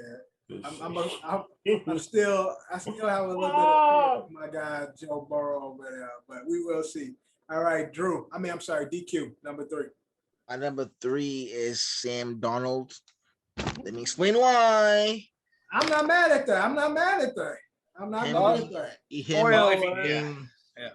about to get to another part of the list, and he's on my list. Just put that out there. Him being in a new on a new team gives him space to pretty much reinvent himself. Yes, he had CMC. He almost had 3 prospects. And he just extended Robbie. Yeah, they just extended Robbie. So I feel like this gives him a chance to show maybe him leaving the Jets was a bad idea, possibly. A good idea. I'll back this up a little bit too. I'll back this up. It's not getting away from the Jets. It's getting away from it's a new rule that we're calling getting away from Adam Gase. You see all the guys that got away from it. You got your Ryan Tannehill, you got your Robbie Anderson, and now you're going to get your Sam Darnold. You're going to get the entire Miami's organization. I mean, that team was terrible under Gase. And then one quasi bad year. A lot of people said that Brian Flores tanked for Tua. He wanted to get Tua, ended up getting Tua. So it ended up working. In the first year, they have the pieces that they want there and the quarterback that they want there. Miami turns into one of the top 10 defenses last year. So, yeah, it's just get away from Gase. It's not get away from the Jets. It's get away from Gase. That's all what it is. All right. It's a mixture both at mainly Gase was a mixture that New York media wasn't helping. It was no, of course not. Normal, so. All right, at number 3, I have a little bit of an oddball wild card situation. But I think playing in this Browns defense with Myles Garrett coming off the edge, I think this can be a breakout year Don't do it. for Jadeveon Clowney. I don't know, man. I don't know. Number 3, Jadeveon coming off the edge. He's not even healthy right now. Everyone picture when they think Jadeveon Clowney. What's the first thing you guys think of when you think of Jadeveon? College highlight. That play in college. That college highlight. Right. Everyone wants that play. And again. I honestly it's feel like never gonna happen. To me, I just feel like it's kind of, and don't kill me for this. I think it's kind of like a TJ Watt situation for him, whereas the line is so good. Mm-hmm. He has the opportunity to to get some sacks. You're right. Whereas, you're thinking that Myles Garrett will be the Bud Dupree. Right. It's like that TJ line, Watt. That defense is so Bud, good. Bud was in on every play, but TJ was getting the numbers. Right, exactly. Where TJ is getting all the line, but Bud got 2 to 3 motherfuckers on him. So it's like I can see Jadeveon excelling due to the power of the Browns line. I like it. And I like it. And that's how I look at it. I ain't saying he gonna get out there and be the best. I think he benefits from all the good talent on that line in Cleveland. And I think he can get those sacks. Like John said, like Ed said, with Myles Garrett getting fucking 2-3 people on him just sneaking in there, killing one man and getting those sacks. I can see that for Jadeveon. So at number 3, that's a good pick. I'm not don't gonna kill me. That. Don't kill me. I'm not gonna kill you for that. At number 3. All right, number 2. Drew, breakouts. Nah, fuck it. I'm gonna do it. Kyler Murray because of the offense. The offensive weapons. I have Kyler Murray as my number 2. Kyler Murray is already a breakout star. Yeah, he's a ascending star. Kyler Murray, look, you can keep Kyler Murray. Don't change your mind. He has to be an MVP this season to be a breakout. He's not gonna be MVP because I know I got number 1. Because he's already hit his ceiling. Because of what I got number 1, he's not gonna be MVP. No. That's not fair. That's not fair. That's not fair. He's not gonna be MVP. He has to reach another tier. I think he needs to get to the playoffs and win a game. He needs to get to the playoffs and win a game. If he plays better than what he played last year, that considers a breakout. No, I'm saying I think he needs. He is gonna play better than what he did last year. He's under the Russ, the Aaron, the Brady, Zach Wilson. No, he's not there. But I'm saying he's with Justin Herbert, all of them like that. That's that second tier. So for him to have a breakout, he has to step into that tier of instead of being baby Russ, to be with Russ, with Aaron, with Tom, with Patty, in order for him to really have a breakout, because he's already a star ascendant. Yeah, he has to put himself in that bracket with them for sure. Again, I think going to with that, get to the playoffs, win a playoff game. I think that'll settle the fight. I believe he's gonna win a playoff game. If that's what you want, I got him win a playoff game. All righty then, Arizona. I said that this division, everybody's going to the playoffs. I feel more confident saying it this season than last season. But all right, we're gonna go. That's gonna be a hot take of the year again. Yeah, that's another hot take. Because y'all just killed my number 1, bro. I'm still gonna get my number 1. My number 1. All right. Yeah, number 2. Number 1, bro. My number 2, Drew's gonna pretty much like this. I didn't really want to do it, but I started looking at it for a bit. I kept going back and forth between Lamar Jackson players. No, better. DK Dobbins. I think he will have his breakout. DK Dobbins, yeah, okay, cool. If he stays healthy. I fuck with it. That's a good one. All right, Kev, number 2. Breakout. Devontae Smith. Yeah, ain't that his name? The receiver. The rookie from the Eagles? Yeah. Oh, okay, right. Yeah, sorry, yeah. Right. I'm not used to the rookies. I totally forgot. Maybe because the Eagles. I thought he was talking about Deontay Washington. I was like, ooh, I'm thinking about Devontae Freeman and shit. That's the first thing that came to my head. I was like, what? Oh wow. But I forgot about Smith. I totally forgot about that kid because it's the Eagles. I'm guessing. Yeah, it's the Eagles, man. Jalen Hurts. Is Jalen Hurts going to be the starter? I don't think they announced it, but I think so. Damn, Tiff. Probably. Damn, Tiff. We'll see. Yeah, all right, John. They're going to struggle this year, but they're going to have one bright spot. John, at number 2. At number 2, I'm going with my guy, Daniel Jones. Danny Dimes, number 2. Because this is, to me, is make or break. Make or break. Yeah.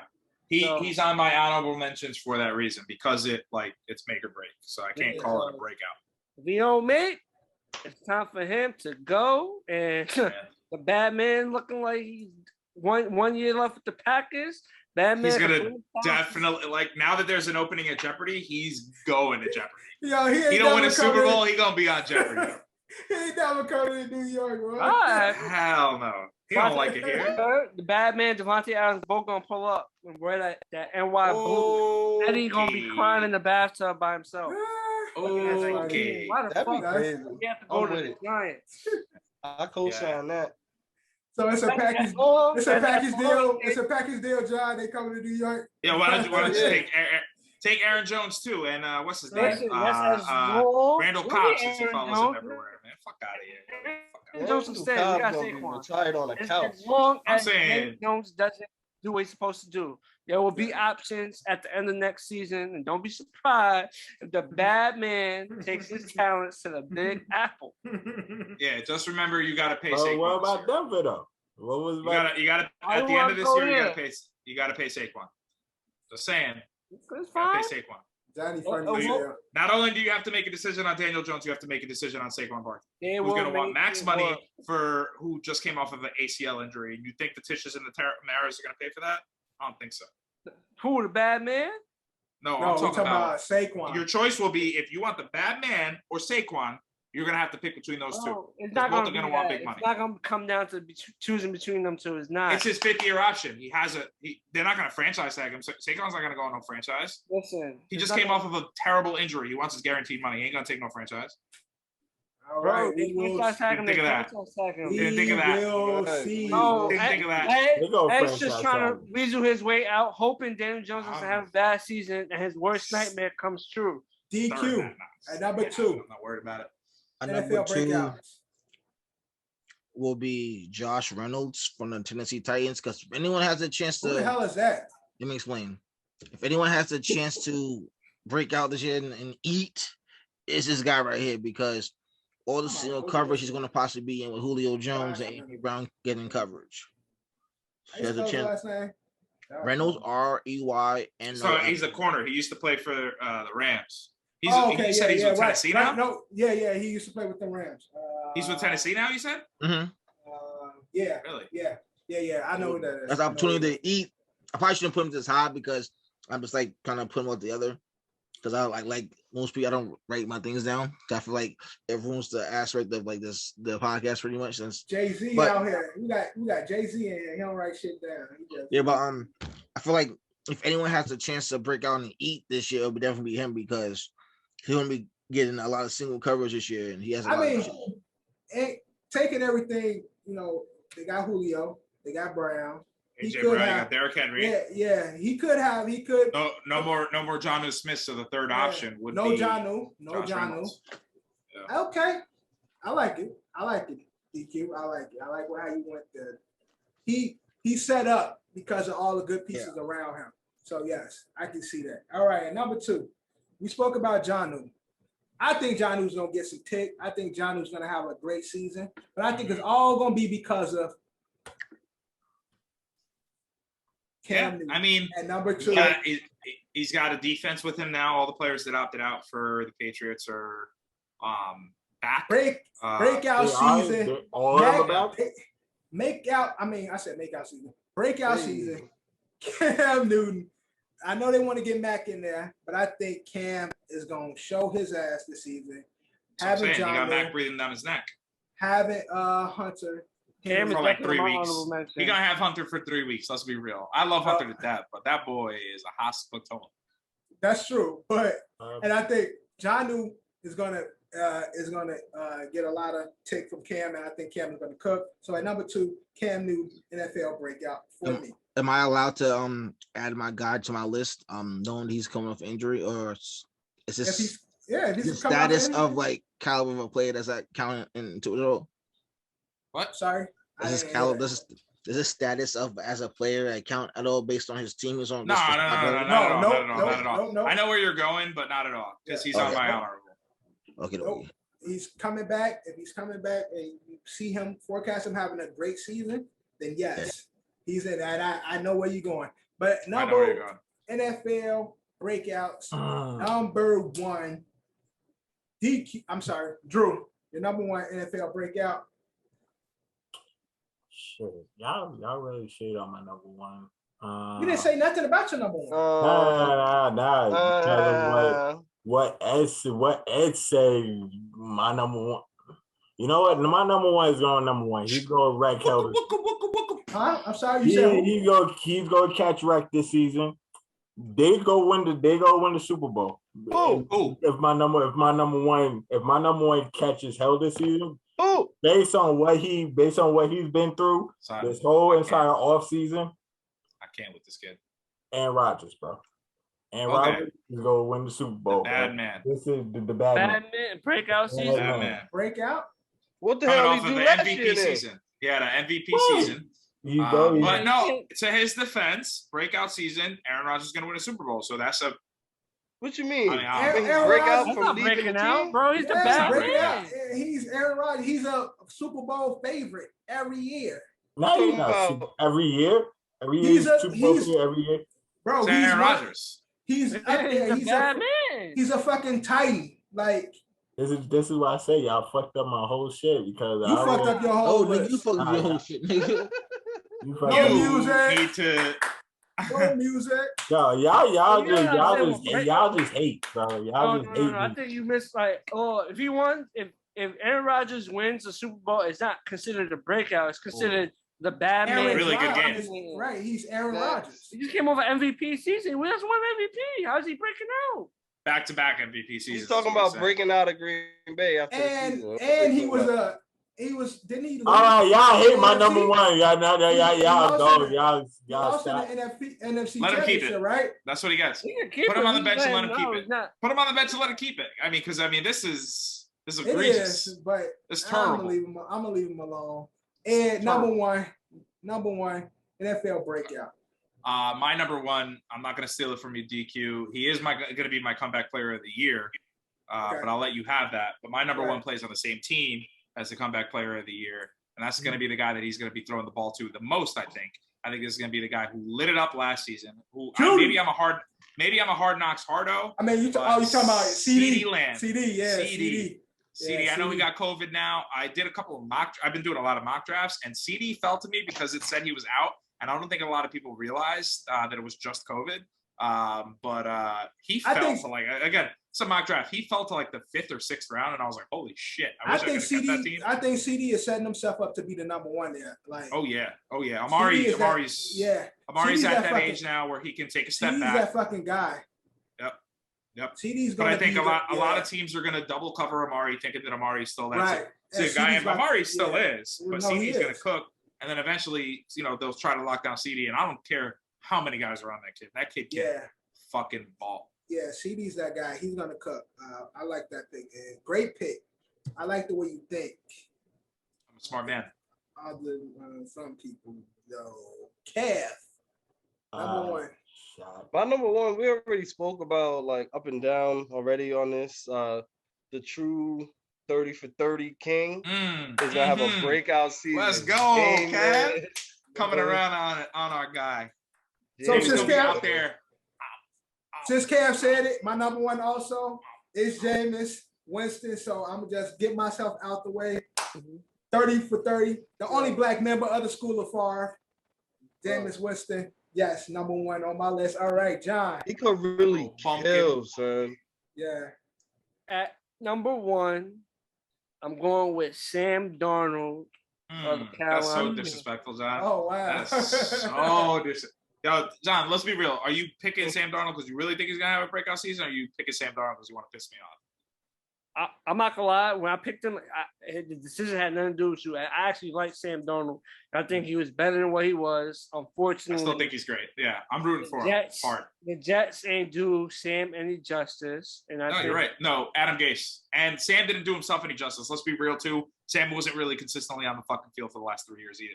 Okay? Out there catching mononucleosis like a fucking 13-year-old schoolboy. You know what I mean?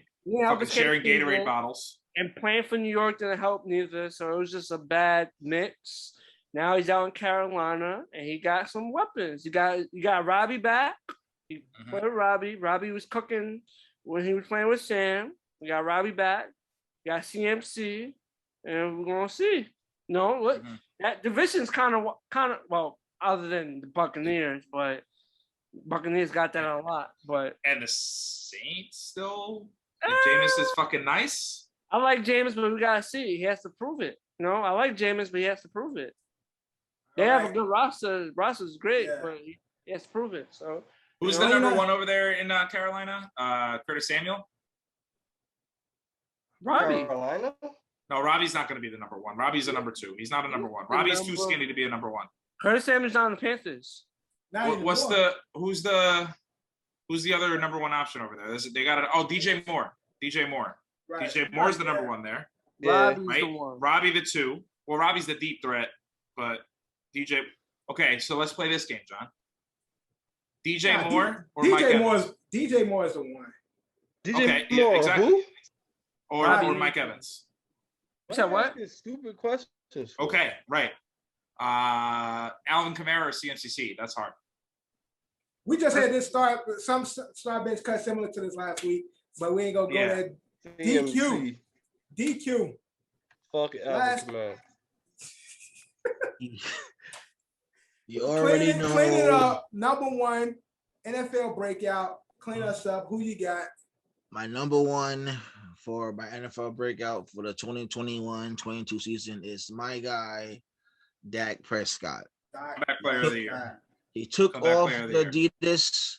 He put on some Jordans and got 2 bags actually, because found out he's the highest paid NFL player under Jordan Brand. So he has there's nowhere but up for now. He fucked up his ankle because then he had to fucking fight to get paid. But now he can show his ass off if he's really healthy. Going to. And again, because I'm a Hard Knocks hardo, watching Dak, getting to know him a little bit more. I always, made fun of him because he played for the Cowboys. His name is Dakota. Right. But like you could see like the frustration in him when they told him like, yo, dude, like you're done. Like you're on a pitch count. And then when he kind of like tweaked his arm a little bit, they were like, no, like they called in the Texas Rangers pitching coach. Mm-hmm. They called in the Yankees pitching coach and they were like, hey, what do we do with this kind of strain? And they were like, yeah, he just needs to be off for a little bit. And like, but the fact that like he was there the whole time, didn't want to leave, didn't want to get the arm looked at all. Mike McCarthy had to have the trainer pull him off. And he was there every single day, just doing his little like Jameis Winston setups, his little hip shimmies and all that. He was in on every rep, but he didn't throw any balls, and then started throwing some balls. So I think he's got the potential to be the comeback player of the year. I think if I'm in the NFC East, I'm scared that Cowboys team is that Cowboys team. Cowboys definitely looking the best so far, but we will see. On paper. That's the NFC East, but that is our Fab Five. Thank you guys for playing. We're going to move into over and under. All NFL base. First up, rushing yards for Derrick Henry. Last year he had what, 2,100? 21. Something like that. So rushing yards for Derrick Henry. Line is 2K. Over under. Kev. Line. He's going to go the line. 2K. We got an extra game. Remember that, guys. We have an extra game this season. So Kev is going to go the line with 2K. All right. Fact check. He ran for 2,027 yards, so didn't break 21. Okay. So we got an extra game this year. So the line is 2K. Kev say he's going the line. DQ. Over under. 2K for Derrick Henry. Going to go under. Under. All right. So that's a big feat to reach 2K, and even with an extra game. So I ain't mad at you. John, over under, Derrick Henry, 2K. I'm going to take the under on Derrick Henry. All right. He's going to have a good season, but I don't think he's going to hit the 2K mark. Drew, over under, Derrick Henry, 2K. Nah, I'm taking the over. Taking the over with the extra game. Yeah, I'm taking the over. I think that he's going to hit 21 to 2,200. That's what Drew said. All right. I ain't mad at you, Drew. We'll see. All right. Ed, over under, Derrick Henry. 2K. So what I was trying to pull up while you guys were talking were players rushing stats the year after they ran for 2,000 yards. Most notably, Chris Johnson, Adrian Peterson, more, and I'm going to do more recently as well.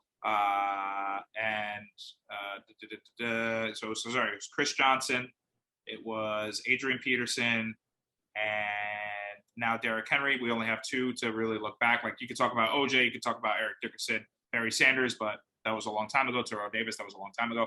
Not going to talk about that. I don't think we heard much from Chris Johnson after that, nor did we hear from Adrian Peterson. Granted, he did get into that. I don't expect an increase. I expect a regression. I think he'll still end up like close to like 18.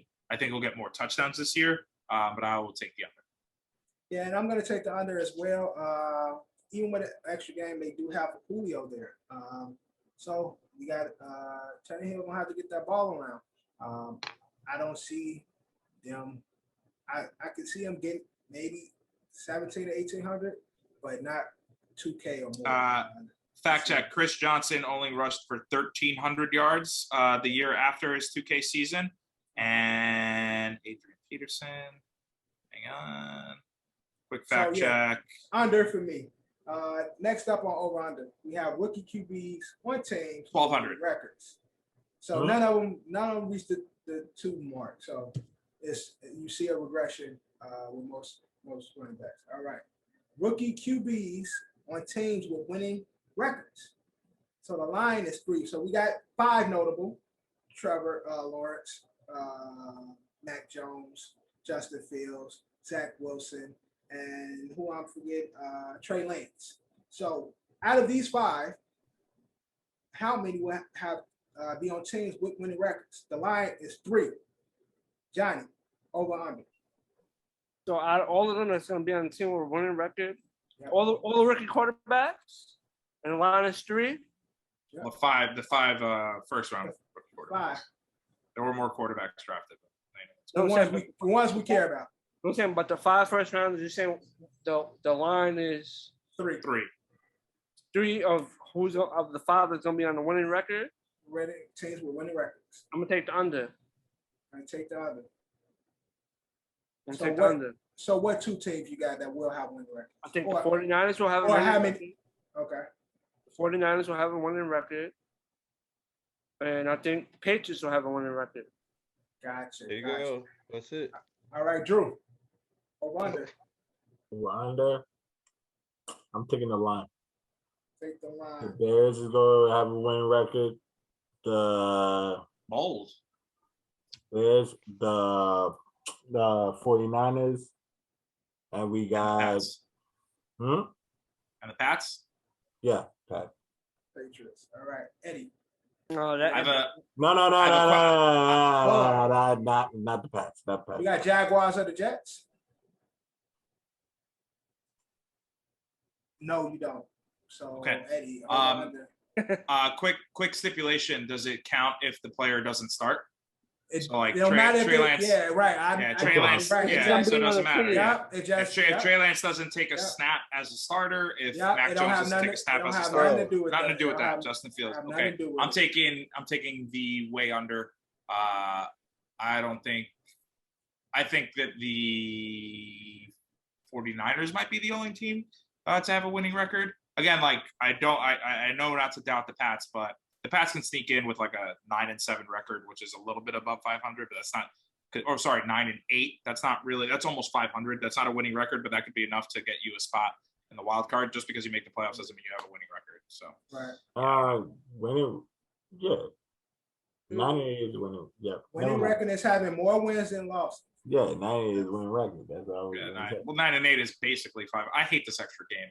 Yeah, this extra game is beautiful. It's just I want every team to fucking tie, dude. It just ruins the normal record we get, like the 10-6, the 8-8, shit like that. 9-7 is not gonna be the same now. It's gonna be. I want to just have a winning record. 10-7, 10-7. We ain't gonna have a winning record, Drew. It's gonna be. It'd be nice if we do, but I don't think it's gonna happen. All right, Kev. Under.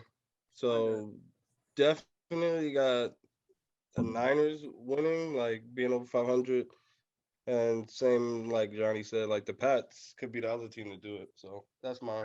All right, DQ. I'm under. Under, and I'm gonna be a little bold. I'm gonna go with 0. I feel a lot of teams with the rookie quarterbacks are going to take step backs because they're experimenting with the rookie quarterback. Well, we said that there's 3 quarterbacks in, like only 2 of them are officially going to start week 1. It's gonna be Trevor Lawrence. Okay, so just Wilson. The other 3 may or may not start. They don't have to start. They just they on the team. They the big name, but they don't have to be out there. For the Niners to not have a winning record by the end of the season, like they have to be riddled with injuries again. Yeah. No, again. That's not gonna happen. Definitely. I'll fucking perfect. And I'm going with the Lion again. Patriots. I think Cam's gonna have a great season. Niners. I think Jimmy G is his farewell tour, and if they stay healthy, they'll be in there. But I think the Bears can be over 500. So I'm gonna go to Lion, and Bears slipping in there somewhere. So yeah. Like that. I said that NFC West is tough as shit.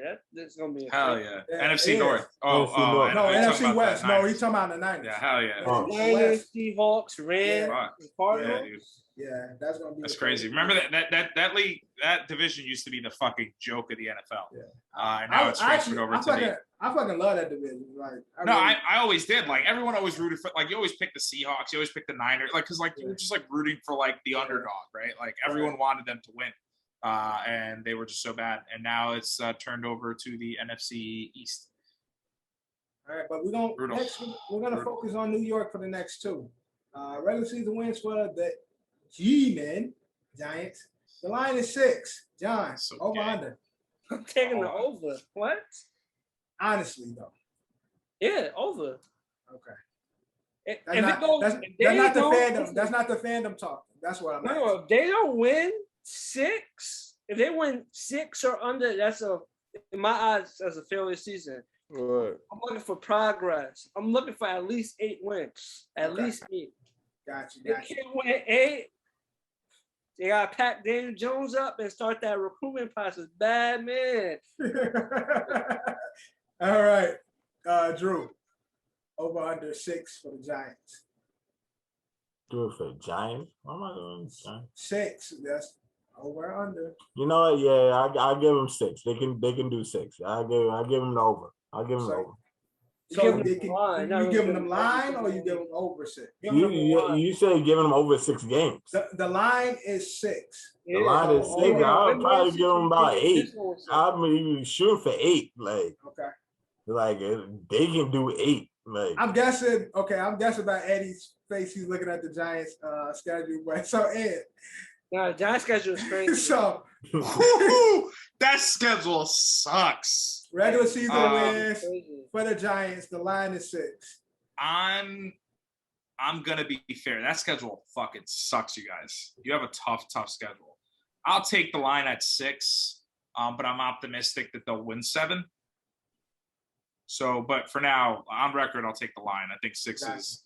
I mean, they were 6-10 last year. I hope they got a little better, so maybe they'll get that 7th. But I don't know. I just don't. I honestly, what it comes down to, I like the team. I don't trust Daniel Jones. I don't think he's the guy. I think he fumbles too much. I think he sucks at the first half of the season and then picks it up in the middle of the season and then just gets more. He gets safer with the ball, right?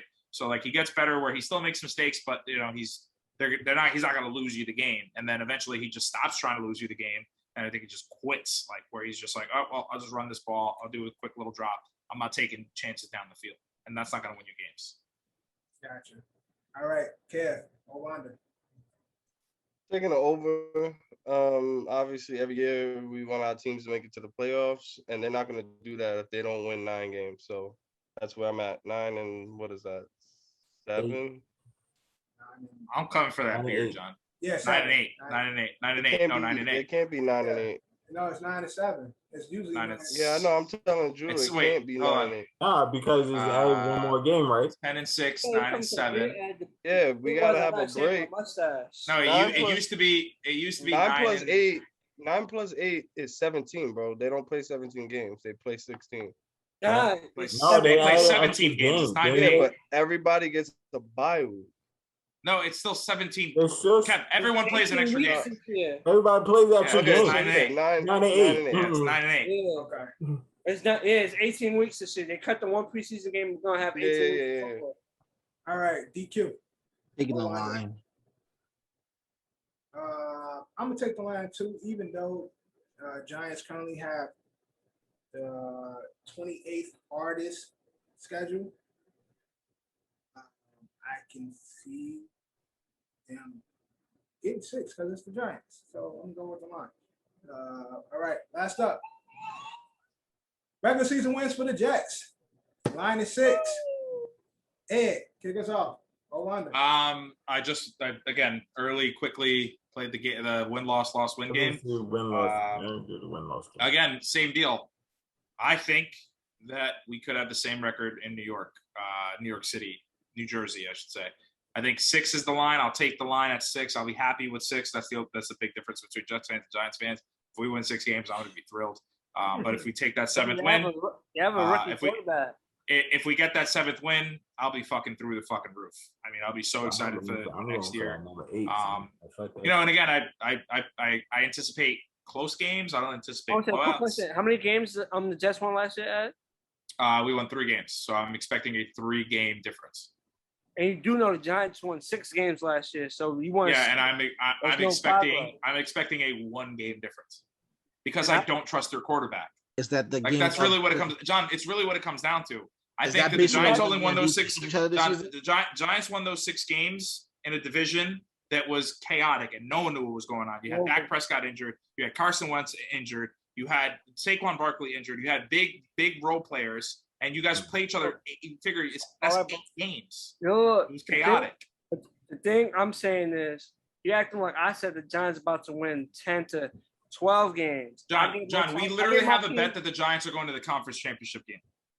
What? Didn't you say that the Giants were going to the conference? No, it was to win the division. The bet was to win. No, you said go to the divisional round. No, it was to win the division. The bet was to win the division. Yeah, it was for the division. Yeah, it was to win the division. Yeah. Sure. Come on, that's too much. Yeah, no, I'm dead ass. It was It was. I thought it was the divisional. No, realistically, I don't think you do know who plays in the NFC, right? Goat Brady plays in NFC. Yeah. So, I'm saying, Giants John, I'm gonna be anybody honest with you. I don't think the Giants got better. I'm not saying they got worse. I just don't think they added enough pieces to get better. I think they lost a decent amount, and they didn't add enough to get better. So I think they're only going to have maybe 1 or 2 more wins. That's why. So you got the line for. I got the line for both Jets and Giants. 6. I'll be happy if they both win 7. Over under 6 for the Jets. No, over. I'm optimistic, bro. I'm an optimistic person. I want to take 8. Optimism is 6. So. I want to do 8 games. I want to see 5-game improvement. You're getting that 8.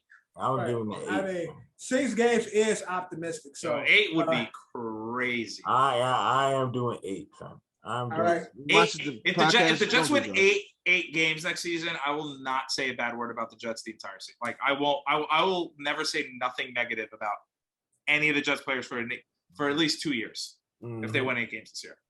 All right, John. I'm gonna take the line. They got the rookie quarterback.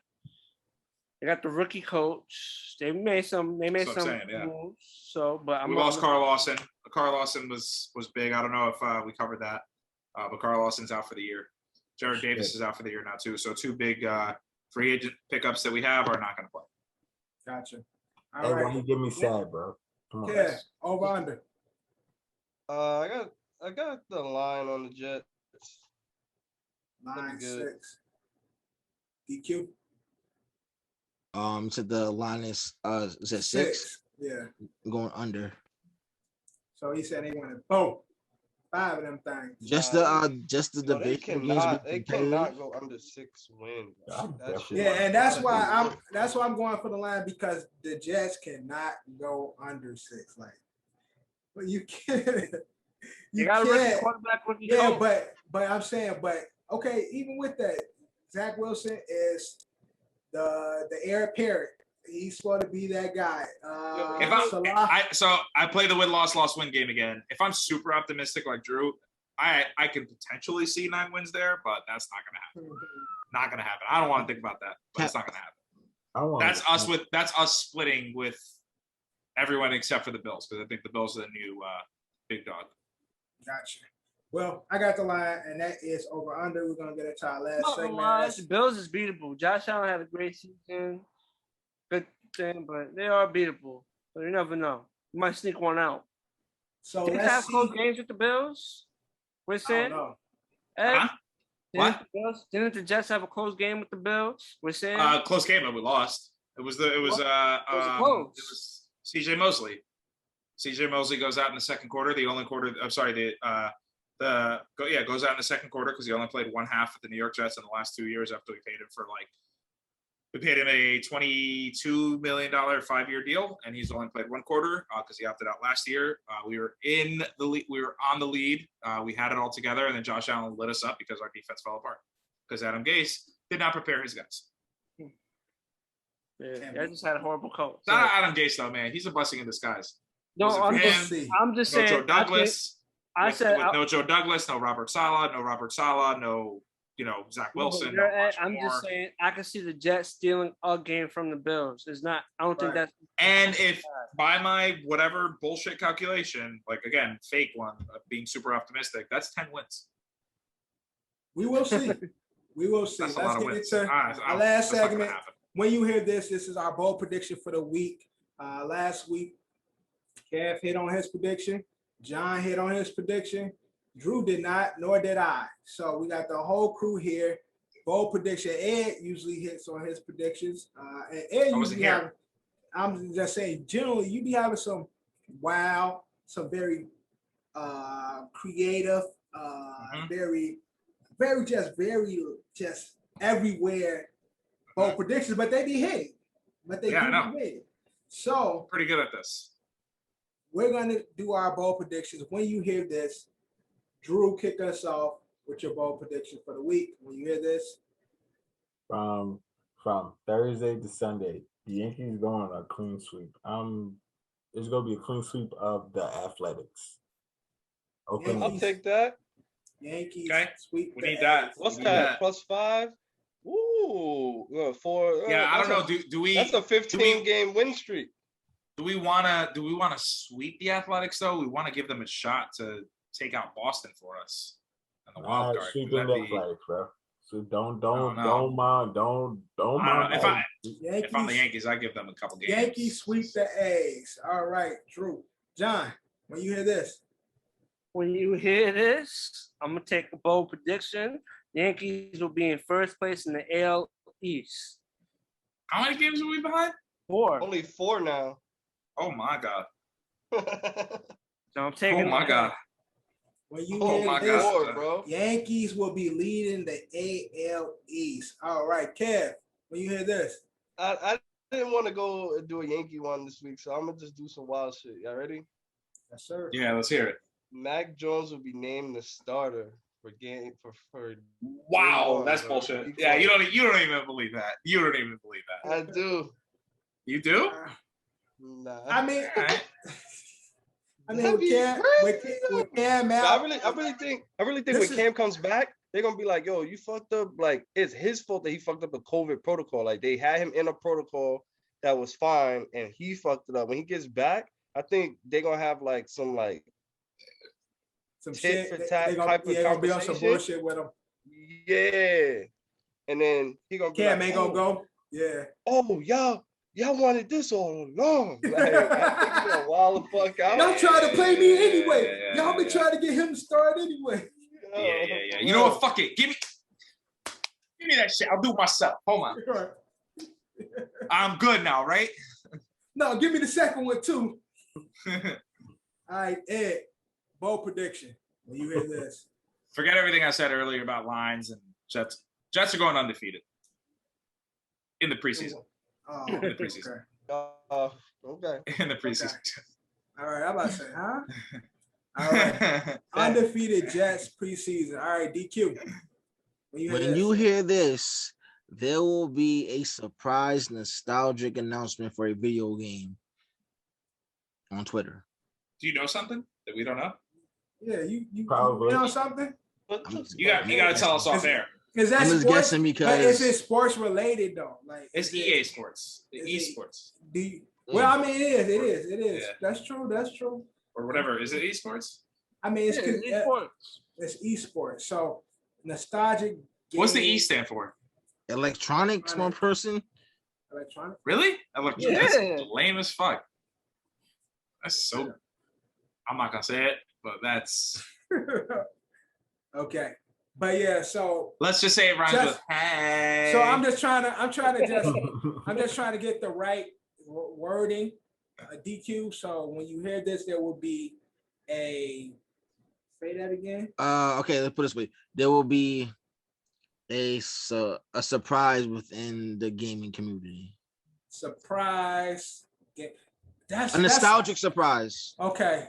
That got to be something big because the gaming community is so damn fucking large. Is Double Dragon coming back? Because I'll cop.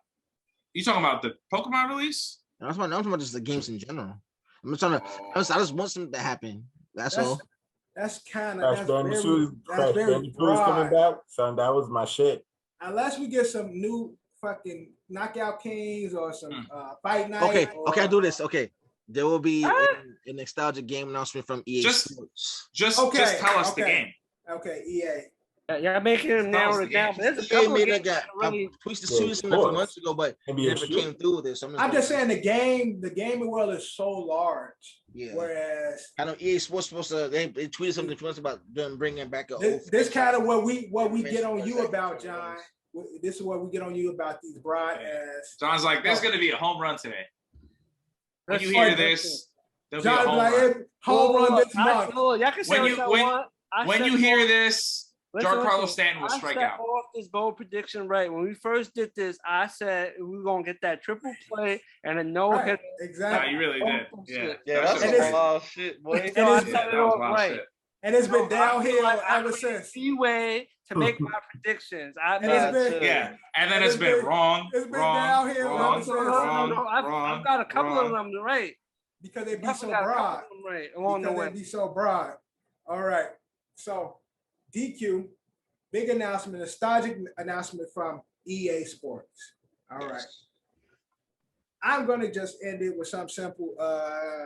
When you hear this, Trevor Lawrence will throw a touchdown. The Bastard haven't thrown a touchdown yet. No, he hasn't. I looked it up. No, you might want to change that. Where you with? I don't think starters are playing week 3. He ain't, man, that nigga gonna play. They gotta put him in at least one. I don't think starters. Yeah, he might play, bro.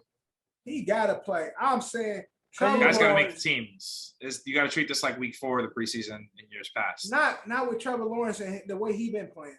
I think he gonna get. I think he gets that. Hopefully. Look, I hope you're right.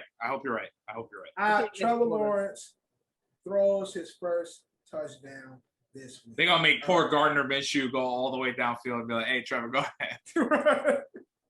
All right, and that is our episode, OSA, episode 19, season 2, overall 69. We got the whole crew back again. 69. Did we make that joke already?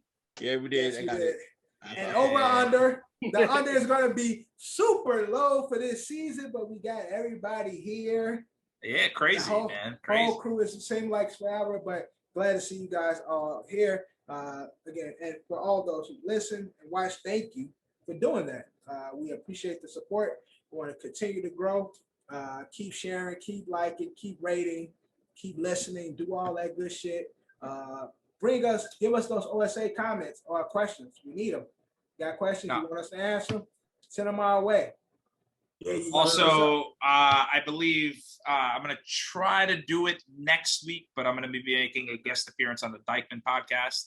Obviously, our homeboys have been taking care of us. They got a lot of followers. They got a lot of subscribers. They got a lot of fans. They got a lot of downloads. They got a lot of listens. They're hilarious. They're related to me. They're my family. I grew up with those boys. So hopefully we take those fans with you. If not, you do the same thing. Like, subscribe their stuff. They're awesome. Follow them at the Dykeman podcast. I'll be on there talking a little bit of football. They some wild boys. I like Dykeman. But again, shout out to those boys. Go watch them. But make sure you come here. Subscribe, like, share.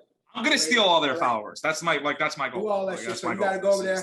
You gotta go over there, talk your shit, and bring people over to us. All right. Exactly. And before you leave and shit, just tell her, yo, OSA the best podcast of all time. Like, facts. Walk out. Also, Kanye West shit. Right. Also, Kanye shit. Walk out on there. But thank you again for those who continuously listen to us and watch us. All that good shit. And like always, we haven't had you do it. We out. We out, yo. Love, you claim me the illest. You don't believe in yourself to forget it. You gotta put yourself up in position. Ice skating on thin ice. And my ice skates been in the kitchen. How can you tell me to pick a religion? I'm 24 and I'm broke as a bitch. But I'm a millionaire rich in the spirit. Yeah. Hoping you get my plight. 24 hours in a day.